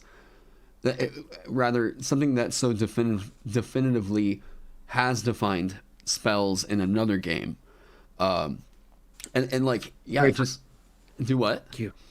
Very kind, thank you. Oh, of course I'm gonna chop this one up into a segment, but like, I know I am definitely going to be going back through and listening to this one again, because I'm like, I feel like that is such a great, like, even for people that aren't interested in specifically translating the Magic the Gathering stuff over into D&D, that felt like such a good, just encapsulation, almost like a masterclass on discovering mechanical identity and how we can evoke flavor, or how we can find the flavor of a thing, right? Like, absolutely. The thing I was gonna say is, like, there's a reason whenever I look. So one of my big thematics, I thought, with fiendish or like infernal, whatever that winds up being, was this felt like, because I've written these themes in here: enchantment, cruelty, carnage, suffering, torture, loss of control, imprisonment, pain, onomancy as a form of banishment and control. And that to me was, some people had asked about why I had rewritten Ild, which was already a thing in the Rune Knight. And I was like, because that original one says, like, literal fiery shackles restrain the creature and cause continuing damage, which didn't feel very giant to me. But good God, did that feel infernal, right? Like, yeah, definitely. Yeah, because the technical, I mean, the fire damage is there. That's obviously infernal or fire elemental. Like, that's very Afriti. Like, all Afrits are bound to their lamp. And it's like, even in Aladdin, they're depicted as having shackles on them. It's like, oh God, that's awesome. Yeah. The flavor, the flavor exists in there. You just have to pull it out and find out what really makes that theme breathe. Why is that theme just stick in our collective lore. And once you can like peel that out, it's going to be something that people are just going to grok. You know, they're just going to be like, oh yeah, I get this, and I want to build that sorcerer. I want to have him. I want that warlock to have pieces of this. How do I get into that? Yeah, Yeah. fun. Really fun. This is great. This is heavy lifting. Yeah. Not to pun on somebody who's really awesome at the game design, but this is a Herculean effort, and it's just, you are like me. You're rebuilding the paradigms of how magic works, and then you're trying to build a mechanical system that makes it fun and not difficult to use, so that people are going to want to pick it up and play with it. It's exciting. Yeah. It's the pieces are there. I can smell them, but it's gonna either take a long time, which is where I had to be, or a lot of people, which is what you potentially have helping. It's going to take X amount of hours of brain power. Yeah. And like streams like this help you consolidate that brain power to help knock it out faster. Yeah. I could see this conversation just completely blowing up on your Discord channel about like what different aspects or themes are appropriate for each one of these languages, and that would be a really fun debate to watch. So yeah, man. I think I'm about it. I know I'm actually running a little bit over. We have a Christmas party we got to get to here in a little bit, but thank you, okay, Phil. By the way, plug whatever you want to plug. You use this time, everybody. This is Phil Kearney. Highly recommend anything he's written. He's over in the Discord server. I'm sure those of you now that have heard him can understand why he's up in the pro designer section up in that Discord. But yeah, plug whatever you want to plug, man. Just look up my name on DM's Guild. And DM's Guild, and everything is always FILKEARNEY, just like my name's showing up in the chat stream and stuff. That's my Twitter. That's my DM's Guild author title. That's my DeviantArt page. That's I haven't earned a unique URL on my stream yet, but it's the name of my stream, Phil Kearney. So you can see my artwork on stream, and when I'm on artwork on stream, I will talk about this kind of stuff, or talk about what I have in the works, or sometimes I talk about trauma therapy and stuff like that too. Whatever is on my brain, because when I paint, I don't think about the painting. I think about whatever is in my heart at the moment, and that tends to be what I spit out. But if you want to support my stuff, you want to buy my junk, you can look at it first. Everything I publish is 100% preview on DM's Guild, because I'd rather you want it than to buy it and then be pissed off that it wasn't what you were looking for. And if you like my art, just drop in and say hey. Twitter's the easiest way to keep track of what I'm doing, because basically everything I plug is there. It just spans out to all of the different channels and stuff that I do. So, well, Phil, thank you so much for being on here, man. It was a great talk. I got to get you back on here again in the future for sure. Thank you. Oh yeah, it's been a thrill. I love talking about stuff that I love, and like deep game design and taking systems and spinning them on their head is the most fun way, I think, to make something old new again. Yeah. And I think 5e is by far the best chassis we've had yet to be able to flip paradigms and subvert assumptions yet. That Wizards it's not their job to do that. It's couture design teams like us that take the basic ideas that they have and just really spin them into something fascinating. So anyway, I appreciate you, man. Thanks for having me. Absolutely. And by the way, everyone, join up with the Discord if you haven't already. I know Phil is really active over there. Ross, if you got any questions about a curse, any of his classes, whatever, over there. There's a lot of pro designers that are, I love that idea. It just, now my community's got enough designers that I'm like, oh, cool. We got like my own little bastion here now. You got a good crew, man. It is good heart people. Yeah. Very good crew. But anyways, I think I'm going to wrap it up on this one, guys. I'm going to let Phil get back to whatever Phil was doing. Are you streaming tonight or anything? It's Monday. Monday night. I have Monday night is a dedicated game. I have a designer that I'm working with to build an Eberron adventure right now, and every Monday I spend 2 hours with him going over mechanics, building maps, looking at different room descriptions and stuff. And but later on tonight, I'll probably be working on a character commission. Oh, cool. I got hired to do. So Monday mornings is art production for published books, and evening is character commissions for now until the commission is done. At which point I'm going to probably start doing class design or mechanics designs in the evening. So Nice. plug into my YouTube, and you'll see me putting a lot of these ideas to paper. You'll see me building out Kinsei into a new paradigm. You'll see me rebuilding the sorcerer into a spell point system using color magic. I've got the spell point artificer that I need to build. And then, art, Yeah. design. So, yeah. So thank you. Absolutely, man. Well, yeah, everyone go check out Phil's stuff. Go subscribe to his channel if you haven't already.